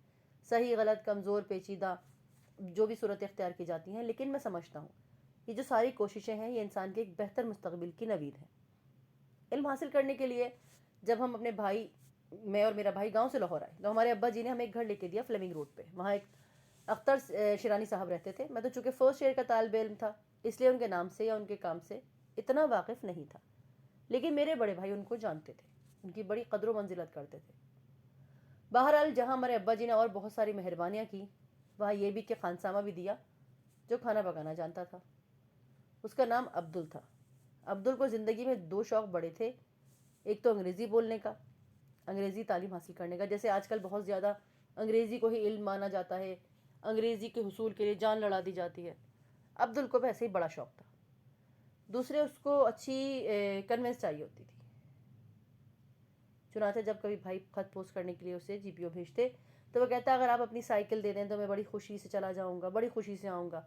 ان کی سائیکل کے قریب سے جب ہم گزرتے سلام کر کے، لیکن ہم نے کبھی اسے ہاتھ نہیں لگایا تھا، لیکن عبدل پر وہ کبھی کبھی مہربان ہوتے تھے۔ وہ سائیکل لے کر ان کا خط پوسٹ کرنے کے لیے فلیمنگ روڈ سے جی پی او تک جاتا تھا۔ میرے حساب کے مطابق 4 – 4.5 منٹ میں واپس آ جانا چاہیے۔ وہ اسی حالت میں، اس کی سانس بھی پھولی ماتھے پہ پسینہ ہوتا تھا۔ میں سوچتا تھا کہ وہ کتنی خوشی سے، مستعدی سے وہ اپنی سائیکل کو استعمال کرتا ہے۔ ایک مرتبہ اتفاق ایسا ہوا، میں نے دیکھا کہ بازار سے واپس آ رہا ہے خط پوسٹ کر کے، اس طرح کہ سائیکل کا ہینڈل اس نے ہاتھ میں پکڑا ہے اور سائیکل کے ساتھ تیزی سے بھاگتا ہوا جا رہا ہے۔ اس کے اوپر نہیں بیٹھا۔ میں نے اسے روک لیا۔ میں نے کہا عبدل یہ کیا ہے؟ میں نے کہا جی بھائی جی خط پا کے جلدی واپس آنا تھا۔ تو میں نے کہا سائیکل لے کے گئے تھے؟ کہنے کہ ہاں جی۔ بیٹھ کے کیوں نہیں سب چلا رہے ہو؟ کہنے جی عزت کی خاطر لے کے جاتا ہوں، چلانی تو مجھے نہیں آتی۔ تو ہمارا معاملہ نا عبدل جیسا ہی ہے۔ دوسرے جب اس کو چھٹی ملتی تھی وہ انگریزی فلم دیکھنے ضرور جاتا تھا۔ مال روڈ پر سینما تھے جن میں انگریزی فلم لگتی تھی۔ اس کو بڑی دیوانگی تھی انگریزی فلم دیکھنے کا، چسکا تھا اس کو انگریزی سیکھنے کا۔ آج ہی نہیں، اس وقت بھی بہت زیادہ تھا۔ جب وہ فلم دیکھ کے آتا تو میرے بھائی پوچھتے کیسی فلم تھی؟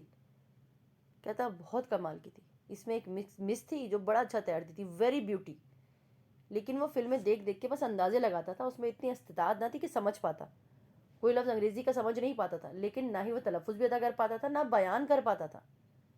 ایک دن میرے بھائی نے پوچھا تو اتنا وقت ضائع کرتا ہے، اتنا پیسہ ضائع کرتا ہے، اتنی توجہ اور لگن کے ساتھ اپنی زندگی کو سنبھال لے، اگر تو مجھے انگریزی کے 4 حرف بھی بتا دے، پورے 4، تو میں تجھے پورا 1 روپیہ دوں گا۔ اس نے کہا میٹرو، گولڈ، ون، میئر۔ انہوں نے کہا یہ 4 نہیں ہوئے، 3 ہوئے۔ تو کہنے لگا اوں، چوتھا۔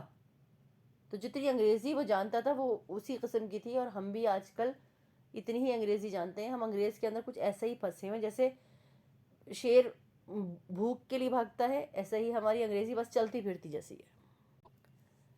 خیر یہ تو بات برسبیل تذکرہ آ گئی۔ میرا آج کا جو موضوع تھا وہ میں بتانا نہیں چاہتا تھا۔ ایک پروفیسر صاحب یہاں تشریف فرما ہے۔ جس زمانے میں روم میں لیکچرر تھا، روم یونیورسٹی میں سب سے ینگسٹ پروفیسر تھا۔ یونیورسٹی میں چھٹیاں گزارتا تھا، گرمیوں کا زمانہ تھا۔ دوپہر کے وقت ریڈیو اسٹیشن پہ مجھے اردو براڈ کاسٹنگ کرنی تھی۔ لوٹ کے واپس آ رہا تھا تو خواتین حضرات روم میں دوپہر کے وقت سب لوگ قلولہ کرتے ہیں، مطلب شام 4 بجے تک سوتے ہیں۔ روم کی سڑکیں تقریباً خالی ہوتی ہیں، اور کارپوریشن والوں نے انتظام کر رکھا ہے کہ وہاں پر پانی کے حوض لگا کر وہ سڑکیں دھوتے ہیں، تو شام تک سڑکیں ٹھنڈی ہو جاتی ہیں، خوشگوار ہو جاتی ہیں، صاف ہو جاتی ہیں۔ تو وہ شام تک سڑکوں کو دھو رہے تھے۔ اکا دکا کوئی ٹریفک کی سواری آ رہی تھی تو میں اپنی گاڑی چلاتا ہوا جا رہا تھا۔ اب دیکھیے انسان کے ساتھ ساتھ ایک ایسا مزاج چلتا ہے جو کہیں بھی چلا جائے آدمی۔ میں گاڑی چلا رہا تھا، میں نے دیکھا گول دارا ہے، اس کے پاس سے چکر کاٹ کے آؤں گا تو پھر میں اپنے گھر کی طرف مڑوں گا، تو یہ ذرا بڑی بےہودہ سی بات ہے، روڈ پہ کوئی ہے نہیں، بیچ میں سے ہی چلے جاتے ہیں۔ اس وقت کون دیکھ رہا ہے، دوپہر کا وقت ہے۔ اب میں بیچ سے گزرا تو وہاں ایک سپاہی کھڑا تھا، اس نے مجھے دیکھا، پرواہ نہیں کی، جانے دیا کہ نوجوان ہے۔ جب میں نے دیکھا کہ شیشے میں سے گردن گھما کے وہ تھوڑا سا یاد پڑتا ہے، وہ کچھ تنزن سا مسکرایا تھا۔ میں اپنی فیٹ کے اوپر سے، کچھ کامیابی کے اوپر سے خوشی منانے کے لیے ایک مسکراہٹ کا پھول اس کی طرف پھینکا۔ جب اس نے یہ دیکھا کہ اس نے میری یہ عزت کی ہے تو اس نے سیٹی بجا کے روک لیا۔ اب وہاں پر سیٹی بجانا مطلب موت کے برابر ہے۔ میں بھی زد میں آ گیا۔ اب سیٹی بجنا موت کے برابر تھی، میں رکا، وہ کھڑا ہو گیا آ کے، پہلے سلیوٹ کیا۔ تو ولایت میں رواج ہے جب آپ کا چلان کرتے ہیں یا آپ کو پکڑنا ہوتا ہے تو سب سے پہلے آ کے سلوٹ مارتے ہیں، تو اس نے کھڑے ہو کر سلوٹ مارا۔ اب میں تھر تھر کانپ رہا ہوں، شیشہ میں نے نیچے کیا تو مجھے کہنے لگا کہ آپ کا لائسنس؟ میں نے اس سے کہا جی میں زبان نہیں جانتا۔ اس نے کہا بھلی چنگی تو بول رہے ہو؟ میں نے کہا نہیں جی میں جانتا نہیں، آپ ایسے جھوٹ بول رہے ہیں، میں نہیں جانتا۔ اس نے کہا نہیں نہیں آپ لائسنس دیں۔ میں نے کہا چلیے فرض کریں جس کے پاس لائسنس نہیں ہو وہ کیا کرے گا؟ اس نے کہا کوئی بات نہیں، میں آپ کا چالان کاٹ دیتا ہوں، پرچی پھاڑ کر یہ آپ لے جائیں اور جرمانہ جمع کروائیں۔ میں تو جی ایسے ہی مانگ رہا تھا، مجھ سے غلطی ہو گئی۔ اس نے مسکراتے ہوئے کہا غلطی ہو گئی تھی تو چلے جاتے۔ اس نے بغیر مجھ سے پوچھے کاپی نکالی اور چالان کر دیا، اور چالان بھی بڑا سخت، 12 آنے کا جرمانہ۔ میں نے جی لے لی پرچی۔ میں نے کہا میں اس کو لے کے کیا کروں؟ اس نے کہا کسی بھی قریبی ڈاک خانے میں منی آرڈر کی کھڑکی پہ جمع کرا دو، بس وہ کچہری نہیں جانا پڑتا، دھکے نہیں کھانے پڑتے، آپ کا جرمانہ ہو گیا، اب ڈاک خانے میں دے دیں گے تو بس۔ میں جب چالان کروا کر گھر آیا تو میں نے اپنی لینڈ لیڈی سے کہا میرا چالان ہو گیا۔ کہنے لگی آپ کا چالان؟ میں کیا کروں؟ مطلب اب وہ مجھے اس طرح دیکھ رہی تھی جیسے ان کو لگا ہمارے گھر میں بڑا مجرم رہتا ہے۔ پھر اس نے اپنی بیٹی کو بتایا پروفیسر کا چالان ہو گیا ہے۔ بڈھی مائی تھی، اس کی ایک ساس بھی تھی، اس کو بھی بتایا۔ سارے روتے دھوتے میرے پاس آ گئے۔ میں بڑے ڈر گیا، یا اللہ یہ کیا ہو گیا؟ کہنے لگے تو شریف آدمی لگتا تھا، اچھے خاندان کا تھا، ہم نے تجھے کرائے پہ گھر بھی دیا ہوا ہے، ویسا تو ہے نہیں۔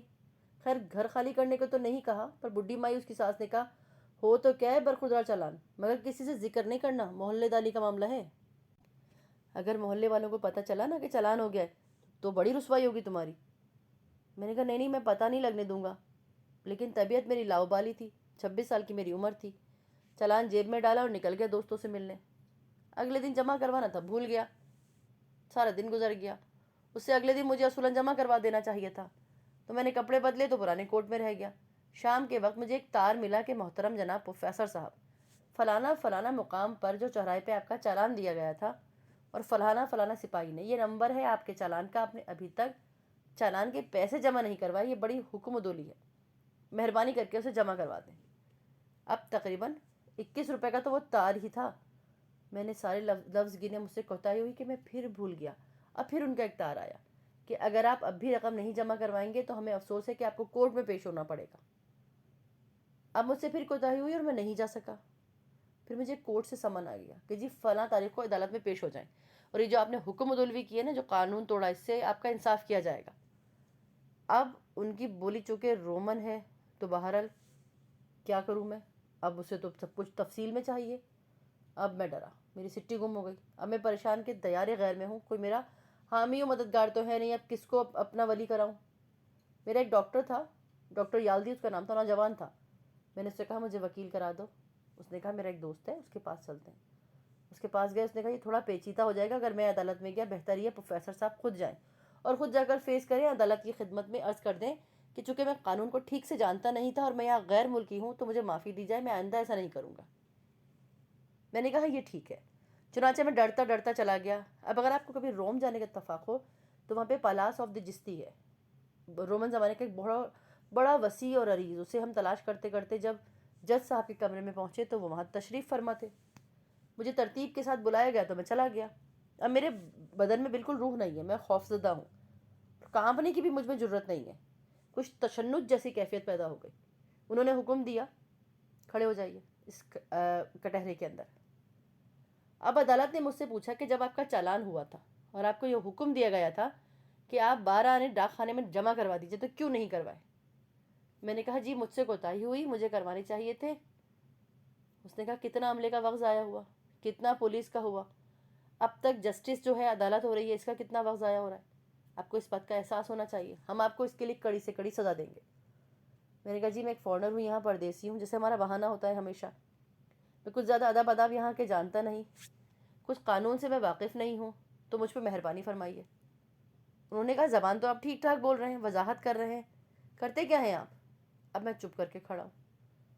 پھر انہوں نے پوچھا عدالت آپ سے پوچھتی ہے آپ کون ہیں، آپ کا پیشہ کیا ہے؟ میں نے کہا جی میں ایک ٹیچر ہوں، پروفیسر ہوں روم یونیورسٹی میں۔ تو وہ جج صاحب کرسی کو سائڈ پہ کر کے کھڑے ہو گئے۔ اس نے اعلان کر دیا the teacher in the court روم، جیسے سب جگہ اعلان کیا جاتا ہے۔ وہ سارے اٹھ کے کھڑے ہو گئے، منشی، تھانے دار، عملدار، جتنے بھی تھے۔ اس نے کہا کہ the teacher is in the court room, you all have to stand up. اب وہ کٹہرا چھوٹا سا، اس کو پکڑ کے کھڑا ہوں۔ Chair should be brought for him. اب وہ میں کرسی تو لے آئے، حکم ہوا کہ جی ٹیچر جو کھڑا نہیں رہ سکتا۔ انہوں نے کہنا شروع کیا اور پڑھنا شروع کیا کہ اے معزز استاد، اے دنیا کو علم دینے والے استاد، اے محترم ترین انسان، آپ نے ہم کو عدالت اور عدل کرنے کا حکم دیا ہے، آپ نے ہی ہم کو یہ علم پڑھایا ہے، آپ ہی کی بدولت ہم اس جگہ پر ہیں، چونکہ آپ استاد ہیں اس لیے ہم آپ کے فرمان کے مطابق مجبور ہیں۔ عدالت نے جو ضابطہ قائم کیا ہے کہ ہم اس کے تحت آپ کو چیک کریں، باوجود کہ ہمیں اس بات کی شرمندگی ہے، ہم بے حد افسردہ ہیں کہ ہم استاد کو، جس سے محترم اور کوئی نہیں ہوتا، اپنی عدالت میں ٹرائل کر رہے ہیں، اور یہ بھی کسی جج کے لیے اس سے تکلیف دہ موقع کوئی نہیں کہ کٹہرے میں ایک استاد ہو اور اس کا ٹرائل کیا جائے۔ اب میں خود اپنی جگہ شرمندہ کہ یا اللہ یہ کیا ہو گیا۔ میں نے کہا حضور جو قانون ہے، جو بھی آپ کا علم ہے، آپ اس کے مطابق کریں، میں حاضر ہوں۔ کہیں گے نہیں نہیں، ہم بہت شرمندہ ہیں، اور نہایتی دکھ کے ساتھ اور گہرے الم کے ساتھ آپ کو ڈبل جرمانہ کرتے ہیں۔ اب وہ 1.5 روپیہ ہو گیا ہے۔ اب جب میں اٹھ کے اس کرسی میں کٹہرے سے نکل کر شرمندہ باہر نکلنے کی کوشش کر رہا تھا، اور وہ جج اور اس کا عملہ اور اس کے منشی وہ سارے جی میرے پیچھے پیچھے کورٹ کے اندر سے باہر جا رہے تھے۔ کس وجہ سے؟ کیونکہ وہ مجھے احترام کے ساتھ رخصت کرنا چاہ رہے تھے۔ اب میں کہوں میری جان چھوڑے، ابھی باہر نکل کر میرے ساتھ کیا کریں گے؟ وہ آگے آئے، میری موٹر تک چھوڑے، جب تک میں نے وہاں سے گاڑی سٹارٹ نہیں کی وہ عملہ وہاں ایسے ہی کھڑا رہا۔ اب میں لوٹ کے آیا تو میں سمجھا یا جی میں تو بڑا ہی معزز آدمی ہوں، محلے والوں کو بتایا سارا کچھ، میری لینڈ لاڈی نے سنا کہ جی یہاں پہ ایسا ہوا تھا ایسا ہوا تھا۔ وہ تو بڑی خوشی کے ساتھ محلے میں چوڑی ہو کے گھوم رہی تھی، دیکھو ہمارا ٹیچر گیا تھا، کورٹ نے اس کی اتنی عزت افزائی کی۔ میں تو سمجھا کہ شاید میری تنخواہ میں بھی اضافہ ہو جائے گا، کیونکہ جو دیسی آدمی ہے چاہے وہ ٹیچر ہو یا کسی بھی گریڈ کا ہو، تنخواہ کا ضرور سوچتا ہے، کتنی بھی عزت دے دیں، کتنا بھی پیسہ دے دیں، تو کتنا بھی احترام دے دیں، اسے پیسہ ضرور دیکھنا ہوتا ہے کہ 4 پیسہ ملے گا یا نہیں۔ بہرحال میں نے اپنے ڈائریکٹر سے پوچھا، اس نے کہا نہیں پروفیسر کی تنخواہ تو اتنی ہے جتنی تمہاری پاکستان میں، وہ کوئی مالی طور پر اتنے بڑے نہیں ہیں یہاں پہ، لیکن عزت کے اعتبار سے یہاں سب سے بڑا ٹیچر ہے، رتبہ ان کا بہت زیادہ ہے، وہ تو آپ نے دیکھ ہی لیا ہے۔ یہاں پر کوئی بیوروکریٹ ہو یا کوئی جج ہو، یہاں کا تاجر ہو، فیول لارڈ ہو، استاد کے رتبے کے پیچھے ایسا ہی چلتا ہے جیسے روم کے دنوں میں غلام اپنی آقا کے پیچھے چلتے تھے۔ مالی طور پہ بھی وہ بیچارے ہی ہیں، یعنی ان کا کمال یہ کہ مالی طور پہ تو کم تر ہیں لیکن رتبے کے اعتبار سے بہت اونچے ہیں۔ جیسے سقراط جو تھا وہ اپنے کھنڈروں اور فورم میں کھڑا ہو کر ننگے پاؤں بات کرتا تھا، لیکن اس کا احترام تھا۔ وہ کوئی امیر آدمی نہیں تھا لیکن محترم آدمی بہت تھا۔ میرا باس اکثر مجھے کہتا تھا you have change your profession for a handful silver. دیے سے دیا، یہ اس زمانے کی بات ہے جب میں نیا نیا ولایت سے آیا تھا، تو اس بات کی دھن سوار تھی کہ کسی سے ہمارے یہاں جیسے وزڈم آف دا ایسٹ کہا جاتا ہے اس کے بارے میں معلومات اکٹھی کی جائیں۔ تو اس سلسلے میں مجھے مختلف علاقوں میں، مختلف جگہوں پہ، مختلف کونوں خدروں میں جانا پڑا۔ خاص طور پر میں نے ایسے ڈیرے تلاش کیے جہاں بابی لوگ رہتے تھے، اور آپ نے یہ لفظ میرے منہ سے بارہا سنا ہوگا، تو میں حضرت سائیں حضرت شاہ صاحب کے ڈیرے پہ جاتا تھا، ان سے علم حاصل کرنے کی کوشش کرتا رہتا تھا جو علم کتاب میں موجود نہیں ہے، اور وہ میرے علم کے ساتھ بڑی بری طرح سے ٹکراتا تھا، کیونکہ میں ایک اور طرح سے تیار کیا گیا علم تھا اس کے معاملے میں، اور وہاں کا علم ایک اور طرح کا علم تھا، لیکن مجھے اس میں دلچسپی تھی۔ لیکن اس کے ساتھ ایک خرابی یہ تھی کہ جو میرے ساتھی تھے، میرے اثر ادیب تھے، یہ لکھنے والے تھے، اس بات کو بہت برا سمجھتے تھے کہ ہمارا ایک پڑھا لکھا آدمی سیانہ بیانہ اتنی دور سے ولایت میں پڑھتا رہا، ابھی کس بےہودہ کاروبار میں لگ گیا۔ ان کو بڑی تکلیف ہوتی تھی، میرے خلاف بڑے کالم بھی لکھے گئے، میری بیوی بڑا ناراض ہوتی تھی کہ آپ یہ کیا کام کرتے ہیں، تو میں ذرا چھپ چھپ کے ڈر ڈر کے جایا کرتا تھا۔ ایک دن میں شام کے وقت گیا اور ہم وہاں مغرب کی نماز پڑھ رہے تھے، تو بابا جی میرے ساتھ کھڑے ہوئے، مولوی صاحب نماز پڑھا رہے تھے، تو ایک آدمی روتا چیختا چلاتا ہوا آیا اور کہنے لگا کہ جلدی چلو، یونس کو تو مرض الموت ہو گیا، اس کا تو گھنگرو بج رہا ہے اور وہ مرنے کے قریب ہے۔ اس نے کہا بابا جی کو بلا کے لاؤ۔ وہ میرے سرہانے بیٹھ کر سورہ یاسین پڑھی۔ ہم اس وقت نماز پڑھ رہے تھے، تو بابا جی نے مجھے کوہنی مار کے کہا بیٹے نیت توڑ دو۔ نماز پڑھتے ہوئے نیت کیوں توڑ دی جائے؟ مجھے ان کی بات سمجھ بھی نہیں آئی۔ میں پہلے ان کی بات کو نہیں سمجھا، لیکن انہوں نے کہا نیت توڑ دو، میں نے کہا اچھا جی۔ اب میں چونکہ انڈر ٹریننگ تھا تو میں نے کہا ٹھیک ہے، جیسے کہتے ہیں مان لیتے ہیں۔ دیکھو جی، اعلان ہو گیا کہ ایک آدمی مشکل میں ہے، پہلے اس کی مشکل دور کی جائے، پھر آ کے ہم نماز پڑھ لیں گے، بعد میں پڑھ لیں گے، کیونکہ نماز کی قضا ہے، خدمت کی قضا نہیں ہے۔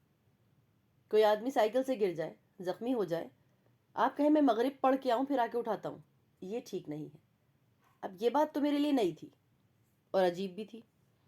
خیر، اٹھے، جس کے گھر جانا تھا گئے، وہ بھی دیکھا. خیر وہ ایک لمبی کہانی ہے، میں آپ کو پھر کبھی سناؤں گا، دلچسپ ہے وہ بھی. واپس اپنی جگہ پر ہم لوٹ کے آئے، رکشا سے اترے تو میں نے رکشے والے کو کچھ پیسے دیے. اس کی کوئی 3 روپے 80 پیسے بنتے تھے. میں نے اس کو 4 روپے دیے.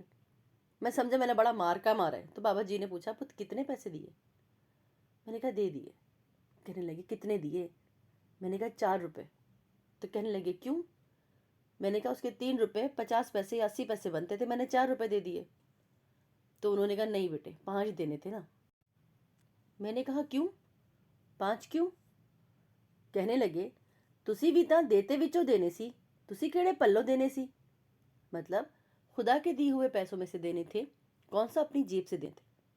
اس بات نے مجھے تھوڑا سا ہلا دیا، لیکن میں نے ان کو سمجھا عقلی طور پر، اقتصادی طور پر ایموشنلی میرے اندر اتری نہیں وہ بات.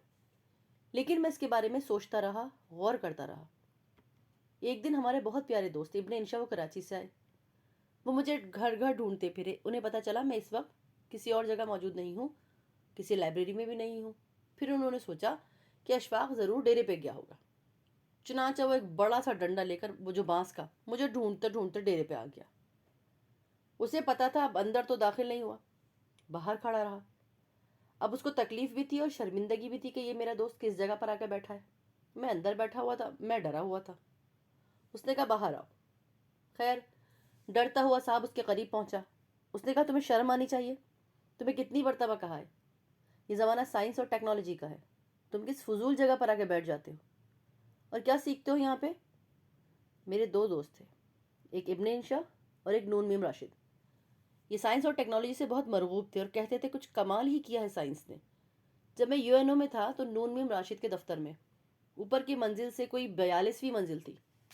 جب نیچے اترے تو میرے ساتھ ساتھ چلے آ رہے تھے.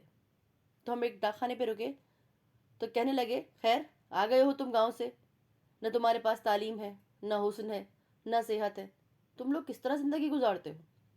تم نے یہ ڈاک خانہ دیکھا ہے؟ میں نے کہا جی دیکھا ہے، امریکہ کا ڈاک خانہ ہے یہ، واقعی بڑا خوبصورت ہے. کہنے لگے خوبصورتی کی بات نہیں ہے، یہ دیکھو تمہیں جو آواز آ رہی ہے نا، کر کر کرز کرز، اس میں سے جو آواز آ رہی ہے پتہ ہے کیا ہو رہا ہے؟ یہ ٹکٹوں کو مہرے لگ رہی ہیں اور مشین خود بخود لگا رہی ہے. نہ کوئی آدمی، نہ کوئی بندہ، نہ کوئی پرندہ. وہ دیکھو وہاں پہ لا کے پیکٹ رکھ دیتے ہیں، ٹرز ٹرز کر کے سارٹنگ ہو جاتی ہے. ادھر آؤ میں تمہیں نوٹ گننے کی مشین دکھاتا ہوں. میں نے کہا راشد صاحب ان چیزوں سے اتنا متاثر نہ ہوا کریں. کہنے لگے نہیں تم گھامڑ لوگوں کو میں بتانا چاہتا ہوں. یہ تو خیر مجھے بیچ میں یاد آ گیا، اللہ بخشے بڑے پیارے آدمی تھے دونوں. تو بہرحال ابن انشا کو بڑا غصہ تھا اس بات کا، وہ مجھے ہٹانا چاہتے تھے وہاں سے. اب باہر کھڑے ہیں اسی طرح بانس کا وہ باریک سا ڈنڈا لیے. کہنے لگے مجھے بتاؤ یہاں کیا ہے جو تمہیں کسی کتاب یا لائبریری میں نہیں ملتا، کون سی چیز ہے؟ میں نے کہا نہیں انشا کچھ خاص نہیں ہے، بس ایسے ہی کچھ ایسی چیزیں مشاہدے سے گزرتی ہیں جو مختلف ہوتی ہیں. کہنے لگے کیا؟ میں نے کہا ہم کل گئے تھے اسی طرح رکشہ والے والی بات بتائی کہ 5 دینے تھے. تو انہوں نے مجھے بولا بھائی دتے سے ہی دینے تھے، تو نے کون سا پلے سے دینے تھے. تو ابن انشا سن کے خاموش ہو گئے. اب وہ شاعر آدمی تھا، اس کی روح بڑی پیاری تھی. وہ یہ برداشت نہیں کرتا تھا کہ بڑی اچھی بات ہے، سن لی اس نے، ختم ہو گیا یہ سین. اس کے کوئی 2 مہینے بعد میں کراچی گیا تو انشا کے دفتر ملنے گیا. انشا بیٹھے کام کر رہے تھے، ہم گپ شپ لگا رہے تھے، ادھر ادھر کی باتیں کی بہت خوش خال. ایک لڑکی آئی، اس کی صحت بہت خراب تھی، اس کی آنکھوں میں یرقان اتنا نمایاں تھا جیسے رنگ بھرا ہوا پیلا. اس نے چھپانے کے لیے اپنی آنکھوں میں سرمے کی بہت موٹی سی تہ لگا رکھی تھی اور کالا برقع اس نے پہنا ہوا تھا. آ کے کھڑی ہو گئی. انشا جی کے سامنے اس نے ایک خط ان کو دیا. وہ خط لے کے رونے لگے. پڑھ کر اس لڑکی کی طرف دیکھا، پھر میز پہ رکھا، پھر دراز کھولا. کہنے لگی بی بی میرے اس وقت میرے پاس صرف 300 روپے ہیں، یہ تم لے لو، پھر بعد میں بات کریں گے.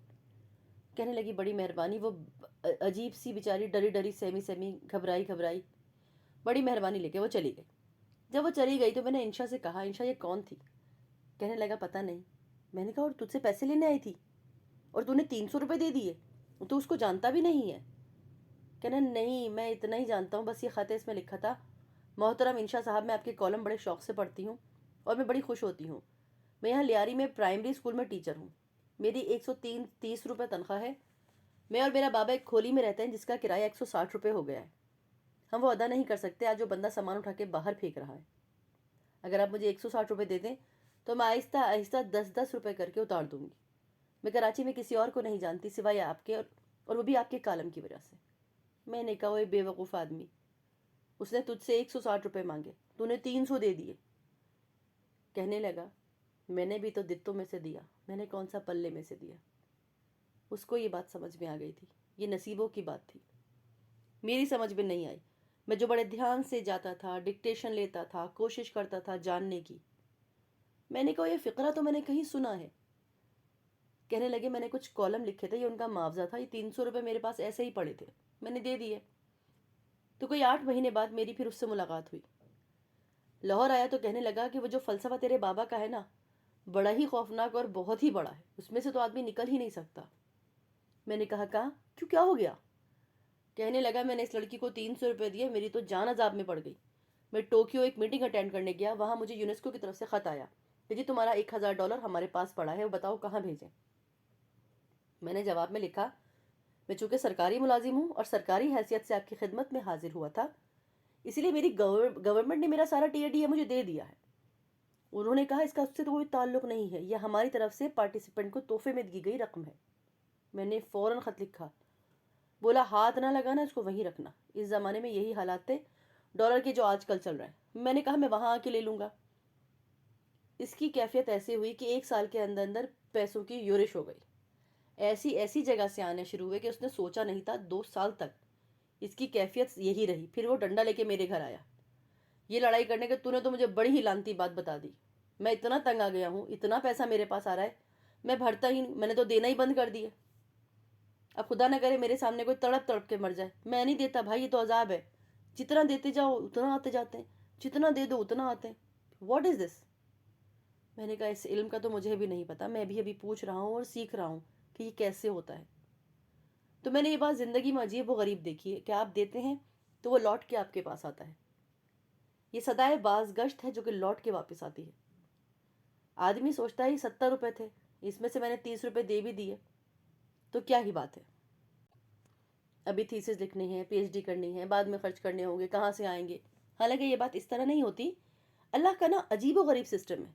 یعنی کہ یہ جو کچھ آپ دیتے رہتے ہیں وہ آپ کا جمع ہوتا ہے اللہ میاں کے پاس. وہ رجسٹر نہیں دیکھتا، اس کا دوسرا ہی لیجر مانگتا ہے، وہ جس میں سے آپ چھوڑ آئے ہوتے ہیں اور جو پیچھے رہ گیا ہوتا ہے.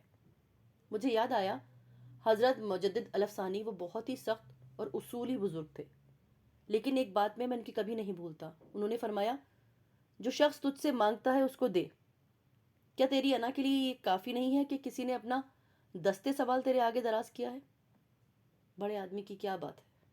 اسی سلسلے میں ایک حدیث ہے اور وہی سرچشمہ ہے. پھر فرماتے ہیں، اور عجیب و غریب سی بات انہوں نے کی کہ جو حقدار ہے اس کو بھی دے، جو ناحق مانگنے والا ہے اس کو بھی دے، تاکہ جو تجھے ناحق کا مل رہا ہے وہ ملنا بند نہ ہو جائے. دیکھیں نا ہم کو کیا کیا ناحق کا مل رہا ہے. اللہ کی ساری مہربانیاں، کرم، ہمیں اس کا شعور ہی نہیں ہے. ہمیں کہاں کہاں ناحق مل رہا ہے. کبھی آپ آرام سے بیٹھ کر اپنی زندگی کو، اپنے کام کو، اپنی بیلنس شیٹ بنانے کی کوشش کریں تو آپ کو پتہ چلے گا کہ 80 سے 90% تو ایسے ہی آ رہا ہے. یہ میرا استحقاق نہیں ہے. لوگ ایسے ہی روتے ہیں کہ میرا حق، اور میں اپنے حق کی خاطر لڑوں گا اور مروں گا اور یہ کر دوں گا اور وہ کر دوں گا اور ایسا ہونا ہے اور ویسا ہونا ہے. لیکن آدمی گھبراتا ہے کہ اگر میں کچھ دے دوں گا اور دتے میں سے دے دوں گا تو کمی ہو جائے گی. نہیں ہوتی. پر ہمارے جیسے پڑھے لکھے لوگ، سیانے لوگ اسی قسم کی باتیں کرتے ہیں. ہمارے ایک ماڈل ٹاؤن میں قلعی گھر تھا، بہت اچھا. امیر دن قلعی گھر ہمارا بہت پیارا تھا، بھانڈے وغیرہ قلی کرتا تھا. فوت ہو گیا تو مولوی صاحب نے مسجد میں اعلان کیا کہ امیر علی فوت ہو گیا ہے، اس کی دعا کروانی ہے. مغرب کے بعد علاقے کے سب لوگ بلاک میں اکٹھے ہوں. تو ہم ابھی کچھ پڑھ ہی رہے تھے کہ ایک لڑکا آ گیا. اس نے کہا جی میرا والد تو بہت بیمار ہے، اس نے امیر علی قلی گھر کے لیے دعا بھیجی ہے. ہم نے کہا دعا بھیجی کیا ہوتا ہے؟ دعا تو آدمی کرتا ہے. اس نے کہا میرا والد اور اس کا بڑا یار تھا، دونوں پکے دوست تھے. اس کو درد ہے، شرٹک پین ہے، اس کو وہ چل نہیں سکتا، میں اس کی دعا لے کے آیا ہوں. تو ہم نے کہا دعا لے کر آیا ہے؟ ہم لوگ گھٹلیاں وغیرہ پڑھ رہے تھے. اٹھ کے ایک آدمی نے باہر دیکھا تو لڑکا ٹریکٹر لے کر آیا تھا، پیچھے ٹرولا تھا. اس کے باپ نے 2 بوری گندم، 1 بوری چاول، گڑ کا پورا گٹا، اس قسم کی چیزیں بھیجی تھی. کبھی اس قسم کی باتیں سوچنے کا، دینے کا، بھیجنے کا، یعنی درویشی کا بھی ایک طریقہ ہوتا ہے. میری بہو ہے بڑی پیاری، نیک، اس کو خیال آیا کہ کچھ خیرات کرنی چاہیے، لیکن اس کو طریقہ نہیں آتا تھا، یہ بھی ذرا مشکل کام ہے، اب کیا کریں؟ خیر وہ اپنا پرس لے کر اور اس میں کچھ پیسے ڈال کے چلی گئی جھگیوں میں، کوارٹرز میں، وہاں جا کے کھڑی ہوئی تو ایک بی بی آئی اس کے پاس، اس نے کہا کڑیے کس طرح آئی ہیں، لڑکی کس کام کو آئی ہو؟ تو اس نے کہا میں آئی ہوں آپ لوگوں سے ملنے، کچھ آپ لوگوں کی خدمت کرنا چاہتی ہوں۔ اس نے کہا تو اناڑی معلوم ہوتی ہے۔ کہنے لگی ہاں جی، کہنے لگی ٹھہر جا میں تیری مدد کرنی آ، میں تمہاری مدد کرتی ہوں۔ تو وہ جھگیوں میں سے کرسی کھینچ کے لے آئی اور کہنے لگی اس پہ بیٹھ جا۔ سنو 5-4 حدیثاں سنا، 10-12 نیک گلا سنا، سانو اچھے رہن دی تعلیم دے تے 1-1 روپیہ پھڑا جا ساریاں نو، بس جیسے آپ اس پر بیٹھ جائیں، ہمیں 4-5 حدیثیں سنائیں، 10-12 اچھی اچھی نیکی کی باتیں بتائیں، اچھے رہن سہن کی تعلیم دیں اور سب کو 1-1 روپیہ دے دیں۔ تو اصل میں کوئی ایسی بیوی آتی ہوگی اور ساری بیویاں اسے لگتا ہے کہ ایسے ہی نیکی سکھاتی ہیں، یہ بھی کریکٹر ہے ان کا۔ اس طرح بھی ہوتا ہے کہ آدمی اپنے آپ کو پروجیکٹ کرتا ہے۔ ہم جو اپنے آباء و اجداد سے، بزرگوں سے، اپنے بڑوں سے سنتے آئے ہیں، کتابوں میں بھی کبھی کبھی پڑھنے کو مل جاتا ہے، ہم اپنی اس ثقافت کو کہیں رکھ کے بھول گئے ہیں، یا ہم نے نادانستہ ان سے نظریں بچا لی ہیں، ہٹا لی ہیں کسی نئی ترقی کی جانب۔ میں ذاتی طور پہ سمجھتا ہوں کہ ہم رکھ کے بھولے نہیں ہیں اور نہ ہی دانستہ ہم نے نظریں بچائی ہیں، ہماری مصروفیت کا کچھ عالم ہی ایسا ہو گیا کہ ہم نے اپنے آپ کو گروی رکھ دیا، ہر طرح کی مصروفیات کے ہاتھوں، ضروری بھی، غیر ضروری بھی۔ اب آپ جانچنے اور آنکھنے بیٹھے ہوں گے تو آپ نے دیکھا ہوگا کہ غیر ضروری مصروفیات ضروری مصروفیات سے کہیں زیادہ ہیں۔ جیسے میرا پوتا ہے، اس کو ہم نے اسکول میں ابھی داخل کروایا ہے، ابھی مراد مطلب 4-5 مہینے پہلے، تو اسے کاغذ تختی وغیرہ سب لے کے دیا، اسکول آتا جاتا رہا۔ ایک دن اس کے والد کہنے لگے یار تجھے اسکول میں داخل کرایا تو کبھی پڑھتا ہی نہیں ہے۔ کہنے لگی ڈیڈی ٹائم ہی نہیں ملتا۔ کیا کروں، ٹائم ہی نہیں ملتا پڑھنے کا۔ تو حاضرین میں سکھ صاحب بولے آپ کی خیرات سے مجھے اپنی دادی کا واقعہ یاد آیا، وہ ہمیں کہتی تھی بچپن میں کہ مٹھی کو آپ جتنا کس کے بند کریں اس میں اتنی چیز کم آتی ہے، اگر مٹھی ڈھیلی بند کریں تو زیادہ آئے گا۔ خیرات کرنے کا یہی طریقہ ہے، ہم جتنا اپنا پیسہ کس کے رکھے جائیں گے نا اس میں اللہ اتنی کمی کرتا ہے۔ تو یہی تو بات ہے، یہ جو چیزیں تھیں ہماری قسمت سے نکلتی چلی جا رہی ہیں۔ اب دیکھیے ذکر آیا تعلیم کا، ان صاحب نے حوالہ دیا، تو یہاں کے بابوں کی بات جو ان پڑھ ہوتے ہیں، خان صاحب آپ اجازت دیں تو ان کو 2 حصوں میں تقسیم کرتے ہیں۔ ایک کچھ لوگ تعلیم یافتہ اور کچھ لوگ پڑھے لکھے۔ اب یہ کوئی ضروری نہیں کہ ہر تعلیم یافتہ پڑھا لکھا بھی ہو، مگر جو ہمارے بزرگ تھے نا، ہمارے بڑے جو تھے، جو بابے تھے، یہ پڑھے لکھے ہوتے تھے، ان کا مشاہدہ ہر چیز میں، جانچنے کا طریقہ، گہرائی میں جاننا، تجزیہ کرنا، وہ 100% صحیح ہوتا تھا۔ آپ کے نواسے پوتے انہی کے ہیں، نسل چلی آ رہی ہے۔ میں آپ سے پوچھتا ہوں، ایک سوال میرے ذہن میں آ گیا، میں نے آپ سے اتنی باتیں کی تو آپ بھی میری مدد کریں کہ انسان جس شخص پہ تنقید کرتا ہے اور جس میں کیڑے نکالتا ہے اس کو بہت برا سمجھنے لگتا ہے، کیا خود اس جیسا ہونا چاہتا ہے؟ یا آپ کے مشاہدے میں آیا ہے کہ وہ اس کے جیسے ہو جایا کرتا ہے؟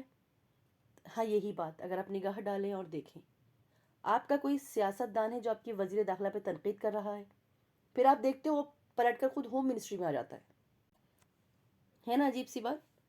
مگر مجھے دقت یہ ہو رہی ہے، میں ارد گرد دیکھتا ہوں کہ غریب امیر آدمیوں پر بڑی تنقید کرتا ہے، لیکن ہم ان کو کوئی ماکسزم وغیرہ لا کے دیں کہ بھائی اس میں تمہاری کوئی بڑی بہتری ہوگی تو وہ اسے فیل کر دیں گے۔ وہ خود چاہ رہے ہوتے ہیں، خود موقع ملے تو ہم بھی امیر ہو جائیں۔ تو انسان کی فطرت میں، لاشعور میں وہ موجود ہے کہ ایک بات جس تک وہ پہنچ نہیں سکتا، بنیادی طور پر تنقید کی ایک وجہ یہ بھی ہے، انسان کے لاشعور میں ایک بات ہوتی ہے، کوئی ایم ہوتا ہے، کوئی گول ہوتا ہے، جب وہ اس کو حاصل نہیں کر سکتا تو جس کو حاصل کر چکا ہوتا ہے اس پہ وہ تنقید کرتا ہے۔ مثلا لڑکیاں دیکھیں، کسی لڑکی کو وہ دیکھ کے کیا کہتی ہیں، اس کی کیسی کونجی جیسی شکل ہے۔ اکثر لڑکیاں تو کہتی ہیں اس کے کان چھوٹے ہیں، اس کا تو رنگ گورا نہیں ہے، فرض کریں وہ اچھی نہیں دکھتی، میں دیکھتا ہوں وہ تنقید کر رہی ہیں، ان کا جی چاہ رہا ہوتا ہے کہ جو جو خوبیاں بیان کر رہی ہوں میں ویسی بن جاؤں۔ اس میں سے کچھ کچھ خوبیاں محسوس بھی ہوتی ہیں۔ ہمارے گھر جب رشتوں کے لیے جایا جاتا ہے تو پوچھا جاتا ہے کہ آپ کیا دیکھ کے آئیں، تو جواب ملتا ہے ملا جلا کر دیکھیں تو خوبصورت لگتی ہے، اب ایک چیز تو کچھ بھی نہیں، لا حول ولا قوت، یہ کیا بات ہے؟ مطلب نہیں نقص ٹھیک ہے، تو جو کاسمیٹکس کی اتنی بڑی انڈسٹری ہے، جو کہ اسٹیل کے بعد دنیا میں دوسری بڑی انڈسٹری ہے، تو شاید اس خوف سے تو پیدا نہیں ہوئی کہ دیکھو میں تنقید کرتی ہوں یا کرتا ہوں تو اس کے بعد یہ مجھ میں نہ پیدا ہو جائے۔ تو میں ذاتی طور پر ایک نتیجے پہ پہنچا ہوں کہ جو تنقید کر رہا ہوتا ہے وہ آرزو مند ہوتا ہے اس بات کا میری دعا ہے کہ اللہ آپ کو آسانیاں عطا فرمائے اور آسانیاں تقسیم کا شرف عطا فرمائے، آمین۔